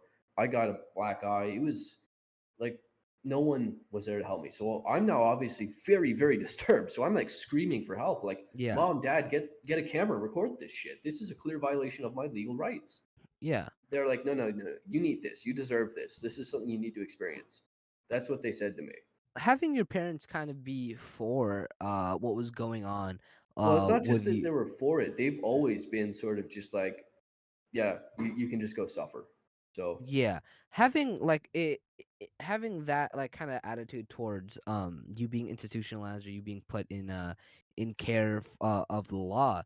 Do you think that kind of made you a little bit like have sort of a distaste for authority of the police or I think I've other things always like that? had a distaste for authority, or at least a distrust for it, Yeah. because throughout my whole life, I've always been blamed for stuff I didn't do. Hmm.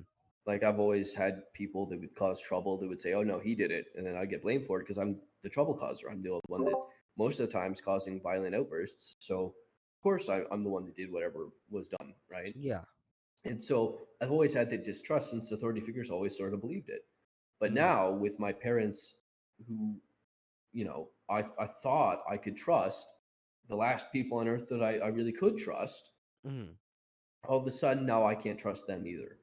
Hmm. And so that was like an earth-shattering realization. While I'm, very violently being detained on the floor of the living room, handcuffs are on, and I'm there for hours before they finally drag me off and throw me into a psych ward under what I assume was a bullshit version of events, Hmm. because clearly they couldn't have told them what actually happened since it was very much illegal.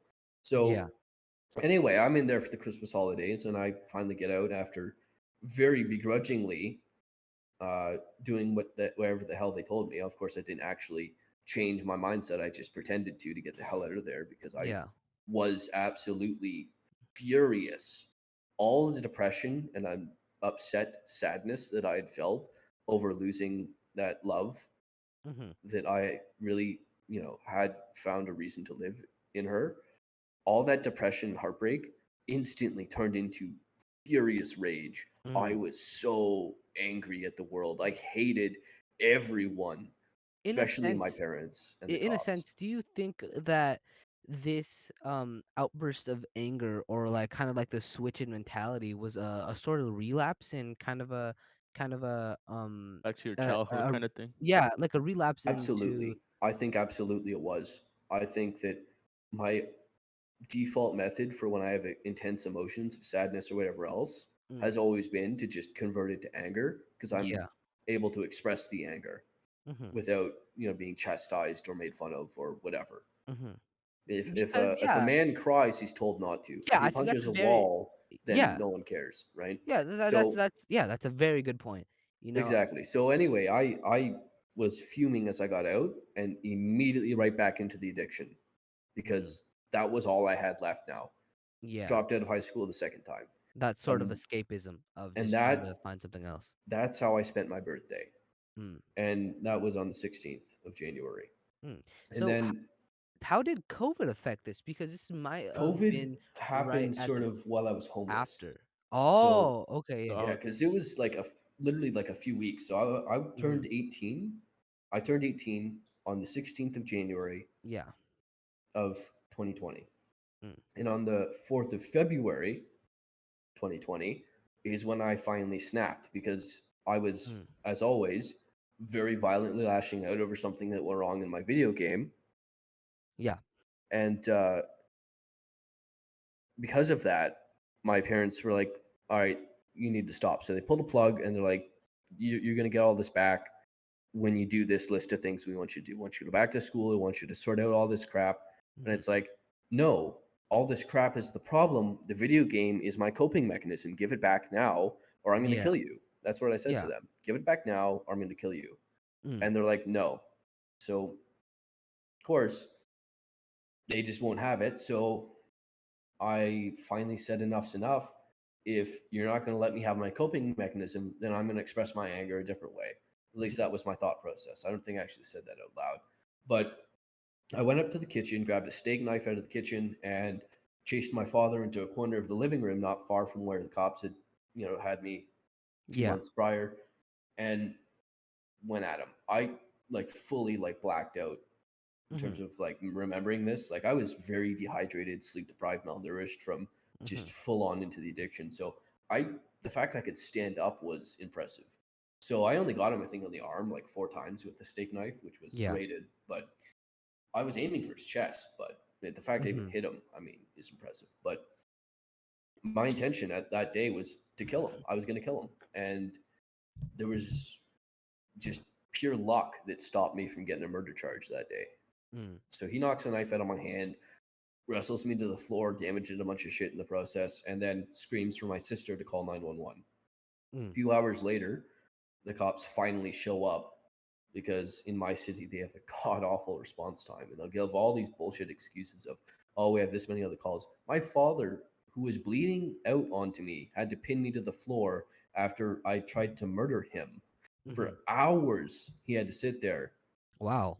pinning me to the floor before they finally got there to Mm. arrest me. So just want to point that out.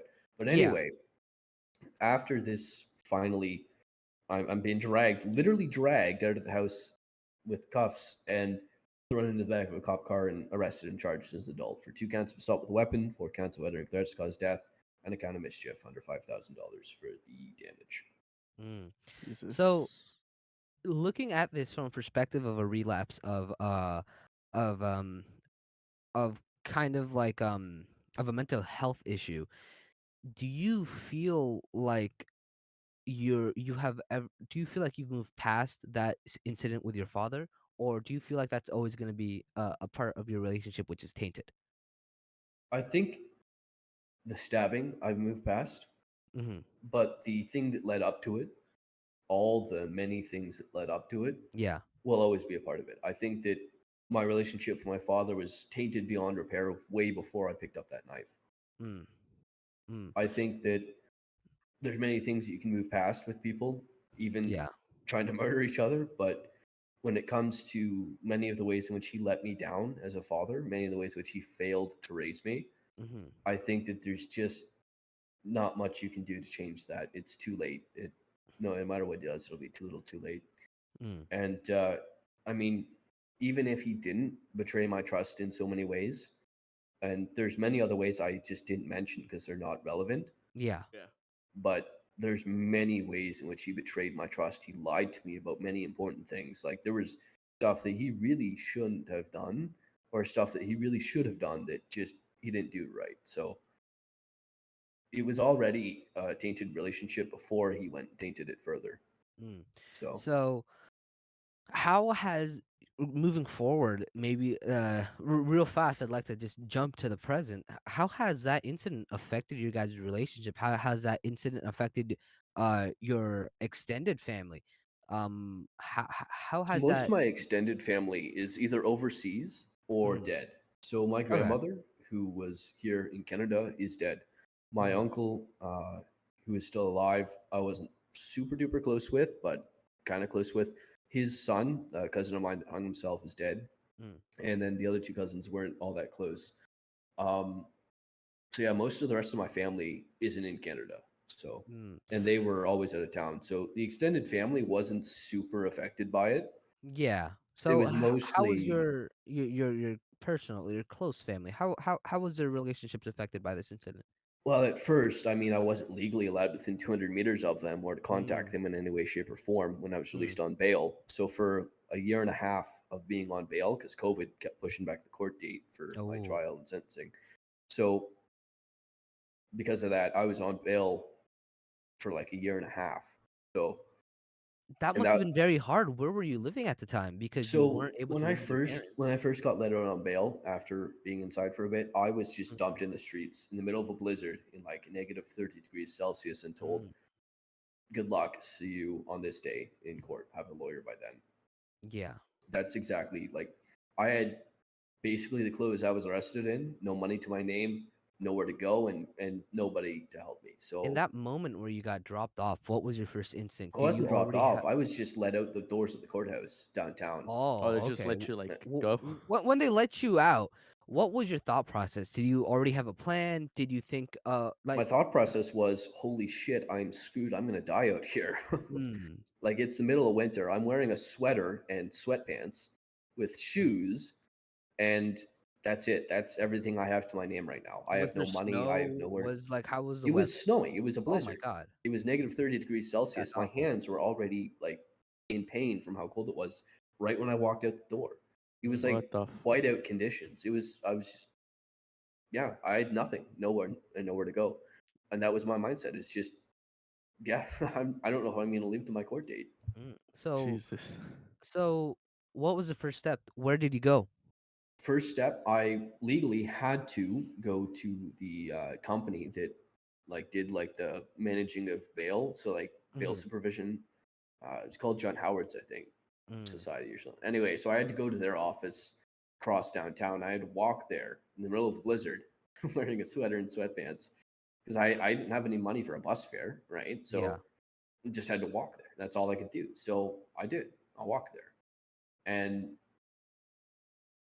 uh, yeah, I just went in for a meeting and said, "Hey, I just got out." And then they said, "You're going to check in with us twice a week, every week." At first, it was in person. Then, when COVID hit, it was over a phone. So was So this I like had a to. parole officer sort of thing? It was like a parole officer, but for bail. See, Oh, bail okay. here in Canada works very, very differently to the states. Mm. In the states, most of the time when you talk about bail, it's someone paid to bail you out, and you Yeah. have like bounty hunters and stuff. Here in Canada, bail is usually like on your own recognizance, so it's like no money. It's Oh. just they let you out, and if you breach the bail, you're never making bail for anything else ever again, kind of thing. Oh, okay. So it's very, very different here.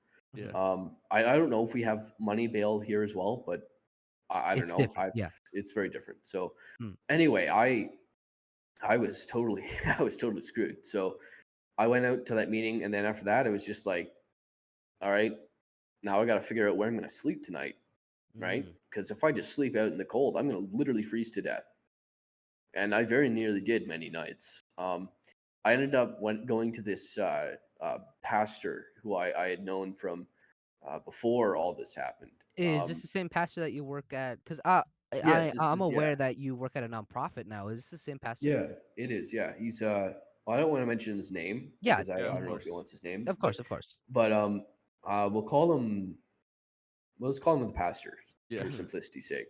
But this pastor guy, he was a really good dude. Like, he was genuinely trying to help people. So I figured if there's anyone who can help me right now, It would be he's the him. only guy I know. So he's the only guy I got. So hopefully he's the right guy.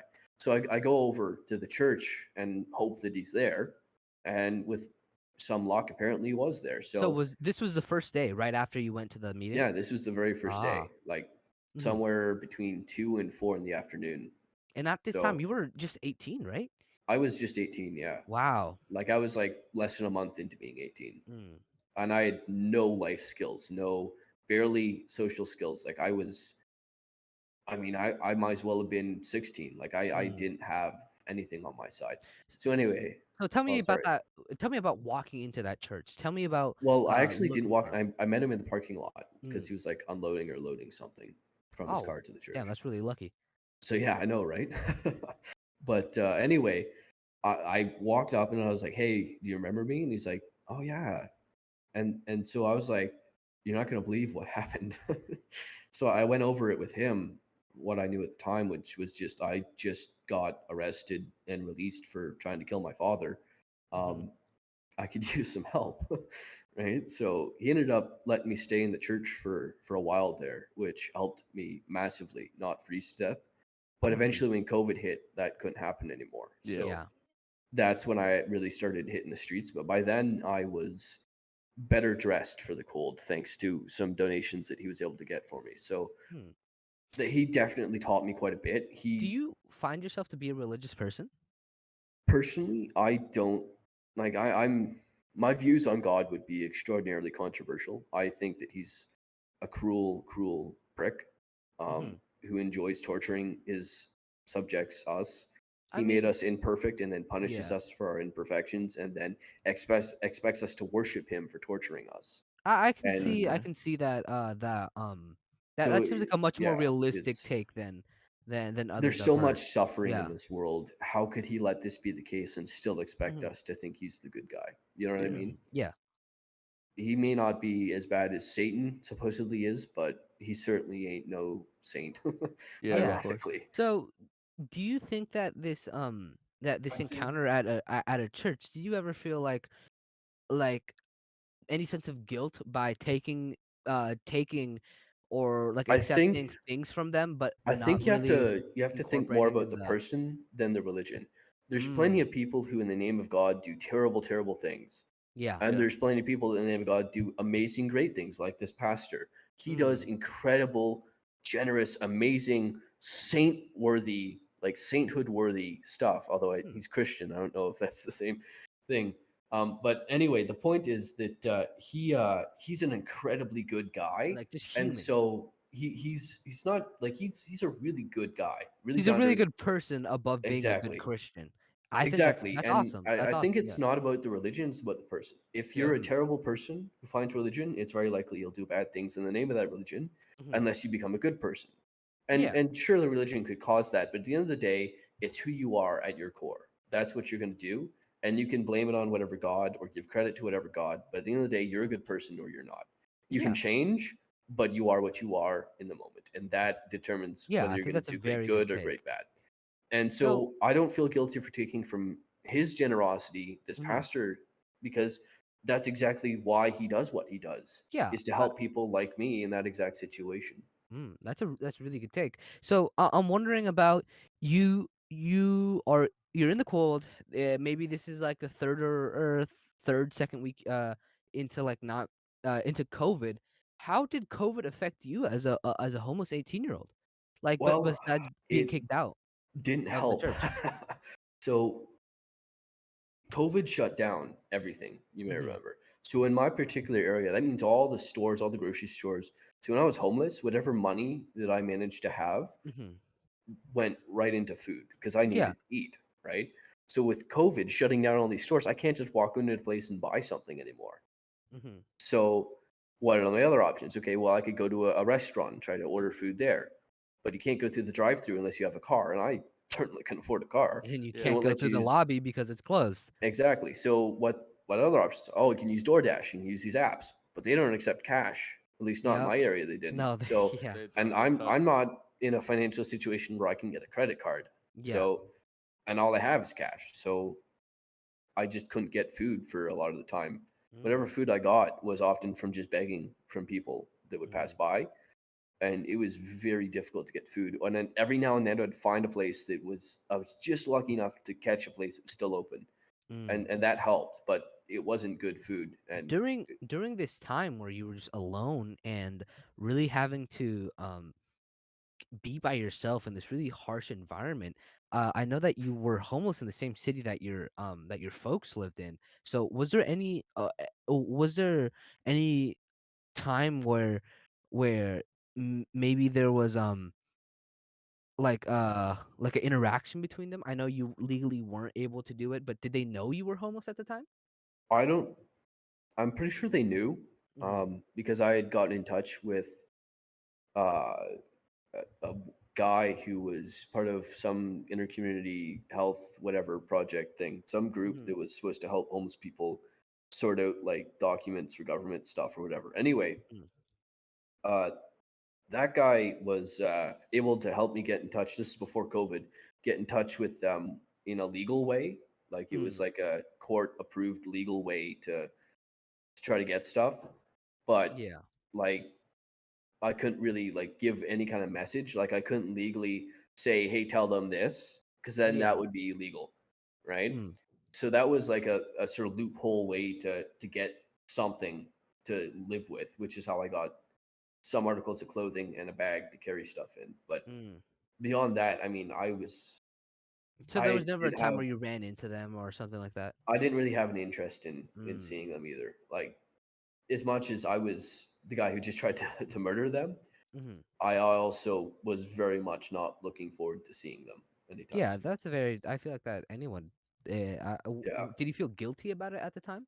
I didn't feel guilty so much as I regretted doing it Mm. because I was in trouble for it. Yeah. Mm. I felt at the time, and I still feel that something like that was inevitably going to happen. I was Mhm. inevitably going to have some sort of terrible violence towards them because that was the course things were on.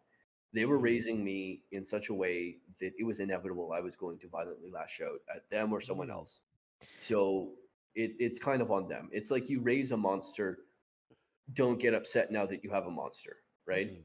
So do you think now that in the present you're more do you think you've assimilated into society? Do you still I feel think I'm like doing a lot better now mm, because, well, when I was homeless, I was really struggling. Like I was at a point where I would have killed someone for a warm meal. Like I mhm, was just done with morality and following the rules because a lot of my life I had followed the rules and got in trouble anyway. So what's the point, right? yeah. So I was at a point where I could have gone either way. I could have become a terrible, awful person or an incredibly good person or, whatever I am now. I could have gone anywhere from there. I Mm, feel like. I feel like it's only by pure luck that I met that pastor guy who set me on the right path. mm, He did more fathering to me in the past 4 years than my mhm, father did in the first 18 years of my life. mm. Are you still in stupid question. Never mind. I was gonna ask if you're still in contact with the pastor, but you work with him. So Yeah. Yeah. that answers my question. Um Yeah. so on that note of being um of kind of being in a sense ostracized from society because you were a homeless person, uh and before you were treated bad because of your reputation for violent lashing out, how did that compare to your reputation of being a homeless person? Do you feel that Well, people as a homeless person, you don't have so much of a reputation amongst the rest of society. They just see mm, you as dirt. Like yeah, if an average person sees a homeless person, they don't think of them as human. mm, So you don't have a reputation. You're just that homeless person on the side of the road, right? mm, yeah, Like how much thought do you really give to the home? Like it's something I try to make sure I never devolve to that level of thinking ever again, because like if I see a homeless person, I still see them as human Yeah. yeah, because not many people do. Like I've had days where I'm walking and I'm out training, doing my stuff, like even very recently, and I'll see a homeless person struggling. Maybe they're pushing a cart and they need help getting it over a curb or whatever, and I'll treat them as a human being. I'll talk to them like a human being because they just don't get that from anyone these days. yeah, Like it's we treat them like garbage and then wonder why you know They're they hate homeless us or so like much. even or at that, yeah. like I when mean, people don't help them. also, yeah. Um, and that's a really it's a really interesting insight. Um, so, uh, what was the moment in which you stopped being homeless? What was that transition like? So March 2020, a few months when it was starting to get towards summer after suffering through the winter, I had gotten frostbite in my hands when I was homeless, so I had definitely not got out unscathed. Mm-hmm. But I was starting to get to a point where I was starting to see light at the end of the tunnel, and in March of 2020, I finally saw that light realized. I had managed to, thanks to the pastor and a few other people that helped me out, including that guy I mentioned from the community health thing, whose job it was Yeah. to help people like that.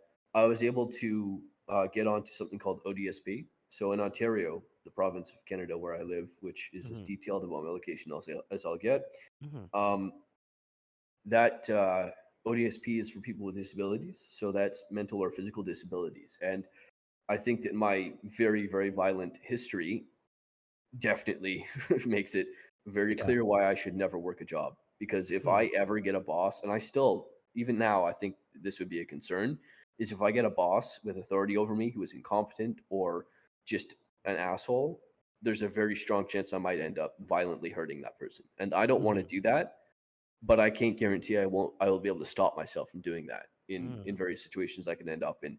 And I think it's just better for society, especially if I do not end up in that situation. So, Mm. and also there's a strong argument to be made that I'm incapable of working because I'm incapable of getting a job because of my criminal record, but that's less realized. That's less Mm-hmm. recognized by ODSP people. Primarily, it's the laundry list of diagnoses I have. and Mhm. the psychiatrist that signed off and said, yeah, these are real diagnoses, and Okay. so that's something that allows me to collect ODSP, So which ODSP, what does that look like? so there's two major parts to it, but no one really cares about those. It's like the housing allowance and then the other money. So in this city right now, a studio apartment can be rented for around $2,000 a month, Mm, which for a city of this like half mil population is absurd. Like it's mm. absurdly expensive. A studio apartment for $2,000, Yeah. Yeah. insane. Like Mhm. to get a box under a bridge is too expensive rent for Yeah. ODSP, which ODSP is what a lot of military veterans are on as well. Like it's people that got hurt serving this country or elderly people that spent their whole life working and then just before retirement got some sort of injury in the workplace. Stuff Mhm. like that. People like that are also on ODSP and Mhm. are just homeless because there's nowhere anywhere near the city you can afford to rent on ODSP.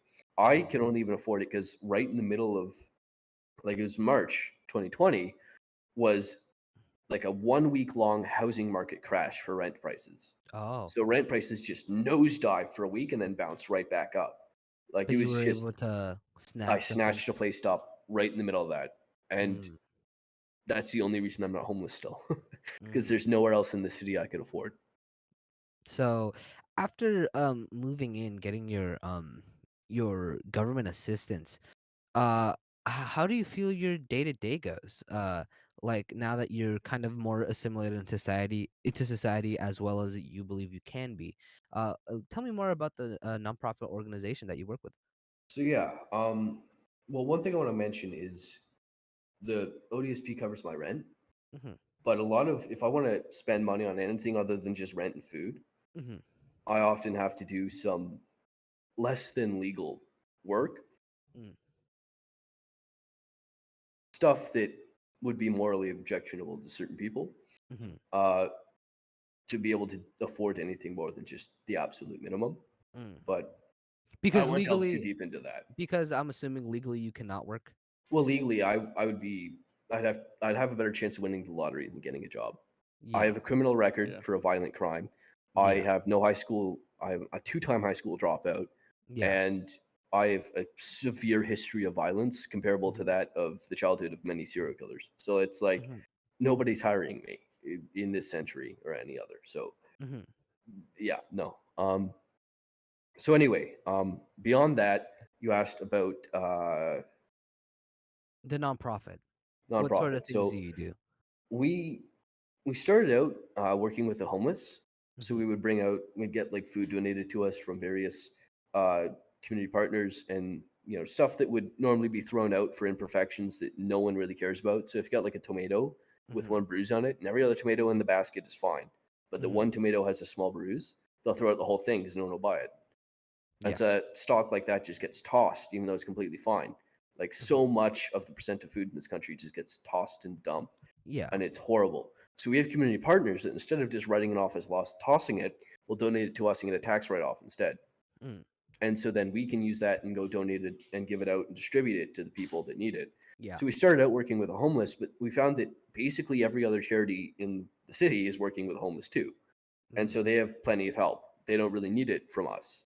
Hmm. But there's other groups out there that need it equally, if not more, than the homeless. Tell me about those groups. What type of groups are we So talking about? yeah, we moved into working with families and seniors, Mm. people that were on the verge of or at risk of homelessness, and Mm. who didn't have a lot of other help out there, or in the case of the seniors, A no other help section, out a there. section. I would like to point out a group of people who are often looked past. Being on that edge of homelessness is a lot Exactly. of the time completely A overlooked. lot of people that are homeless because they were on the verge of homelessness and there was no help out there at all for them. But the second they hit the streets, everywhere that wouldn't help them before now is ready to help them. Yeah. Yeah, like, And a applying big for part certain of the reason things, is they'll that be like, "Oh, you're not poor enough," or, "Oh, you're not homeless yet. you're So if not you're homeless homeless, yet, so come we back. technically we can't help you." Like that food distributing thing. Like, I bet, Exactly. like, you couldn't get the food if you had a house, even though you were probably Exactly. just as hungry as any of the homeless people. But Exactly. And because there's of a that, lot yeah. of a lot of people in the city that are living in like poorer areas that Mhm. are just barely scraping by, and with the insane inflated food prices these days, they can't Mhm. afford to eat. Like they'll have kids and they'll be feeding the kids, but they won't be eating. And it's like, what do they Yeah. do? Right. So we went out into those communities and helped them. And then as more people began helping the families and stuff, we went to solely focus on the seniors because they spent their whole lives building this country. And then they got Mhm. totally shafted. Like they just got totally abandoned. No one Like wants to tossed help them. aside. And Oh, above that, elderly abuse is skyrocketing. I Oh mean, yeah. it's they insane. cannot escape it. It's probably They are it's one of the so worst things. They're so it's so vulnerable. terrible, and nobody cares. Nobody cares. So we went in and we're like, we care. We're gonna do something about it, and so we did. Mhm. And that's what we do most of the time now. That's really amazing. I would really like to just um highlight how much of your story is a success story. Uh Oh like yeah, a lot of the stuff that's happened since I was homeless, which we didn't get much of a chance to talk about, is very much along those lines of a success story. Because I went from being at that lowest point after all the stuff in my childhood, after never being taught the things I should have known, after being raised wrong, despite all the odds, despite everything leading me down the wrong path. I hit rock bottom and came out the other end a better person and and started really that's turning amazing. my life around and came out of it instead of with the philosophy I had through most of my life of, because the whole life I felt that life sucks and there's nothing I can do about it. Life isn't fair and everyone's going to keep telling me it gets better when it doesn't. It Yeah. just Mm, doesn't get better. And you know what? It took me hitting rock bottom, but I finally realized, it finally clicked in my head, you know what? It's not just going to get better. I have to make it better. mhm, I have to put in not only the work and the time, but I have to put it into the right place for the things that'll make me happy in life. mhm, I can put in the work and the time in the wrong place and see no results, or I can put it in where it is best used, put it into the things, not the gaming, not the grades that don't count to anything, put it towards the things that actually make me happy. mm, The climbing, the parkour, the work Yeah. that I do with the charity, that stuff, that is what's really fulfilling. That is mhm. what I need to put that work and time into. And that's what I did. And that's what made me happy in life. And that's what turned it around because life doesn't just get better. You have to It work only for gets it. better if you make it better. Yeah. If you had anything to say to a disenfranchised teenager listening to this, maybe in a similar situation, um, what would you say to them? I would say to them that life is going to suck. It's going to be bad. There's going to be horrible times. There's going to be stressful times. You're going to struggle. But if you persevere through, you hold on tight, you learn as much as you can from the hard times, and you put in the work and the effort when it really matters in the right places, you do the right work in the right places, you will come out of it a better person who is happy in life. In spite of whatever crap gets thrown your way, you will get to a point in your life where all the things that seem terrible now, that hurt you now, they might still happen, but you won't care because you will be happy. You will win. That Mm, is how you win at life because nothing else you do will matter unless you're happy in life. So Yep. mhm. learn how to make yourself happy and do it. And don't let anyone's opinion or anyone's attempts to stop you get in your way. Thank you. I want to thank you so much for allowing us to put your story out there, and I want to thank you for just being so open about this. I think hearing stories like this could really help other men in similar And situations. inspire them to become better, you know? Just I'm like Because just keep glad going. that people are able to hear my opinion because a lot of people they just need to hear the right way to get themselves sorted out. And all it takes is just knowing what to do. Something I Mhm. never got when I needed it. And hopefully if someone else can hear my story and learn from it, they can sort their life out without having to hit rock bottom first. And I think it's also very good to see how at one point you did commit like this violent crime, this thing that was objectively like not a great decision. Coming out like the other end after doing your time, you served your time. You have you've paid back you've paid your dues. You know, you went through that system. You did your time. Whether I Uh, owed society or not can be debated all day long. yeah, But but what you did. matters isn't whether I owed it or not. What matters is that I paid it and did it. Yeah. And now I'm free. and I can Yeah, do what I and want and be happy. I think an It's important not part of about that. the principle, it's about the Yeah, effect. I think the important an important part of that is that after paying your dues, you were able to become a better person. You know, you were able to do a lot of good in your community. I think that's really important. Once again, I would like to thank you for coming on our podcast. I'd like It to was a thank you pleasure. for your professionality, frankly, your just thank you. Just your I insight. yeah, because this was It really was a insightful. pleasure. Thank you very much for the opportunity to share my story. Yeah, I hope everyone has a good day in the audience and learned a thing or two throughout this interview. Um, this is going to be the end of it. Remember, like, subscribe, do all that stuff. I mean, these interviews take time to plan out. Uh, Thinking of questions is really difficult. Leo, even though even though I am a little bit more outspoken than Leo, I would just like to thank Leo as well because he put a lot of planning into this. He actually he had the entire list of general questions to go from, and I wouldn't be able to, do my interviewing if it wasn't for him leading me onto the right track. So thank you, Leo, for putting in so much work when it comes to this. And thank you guys for watching. I hope everyone has a nice rest of your day. All right, that was it.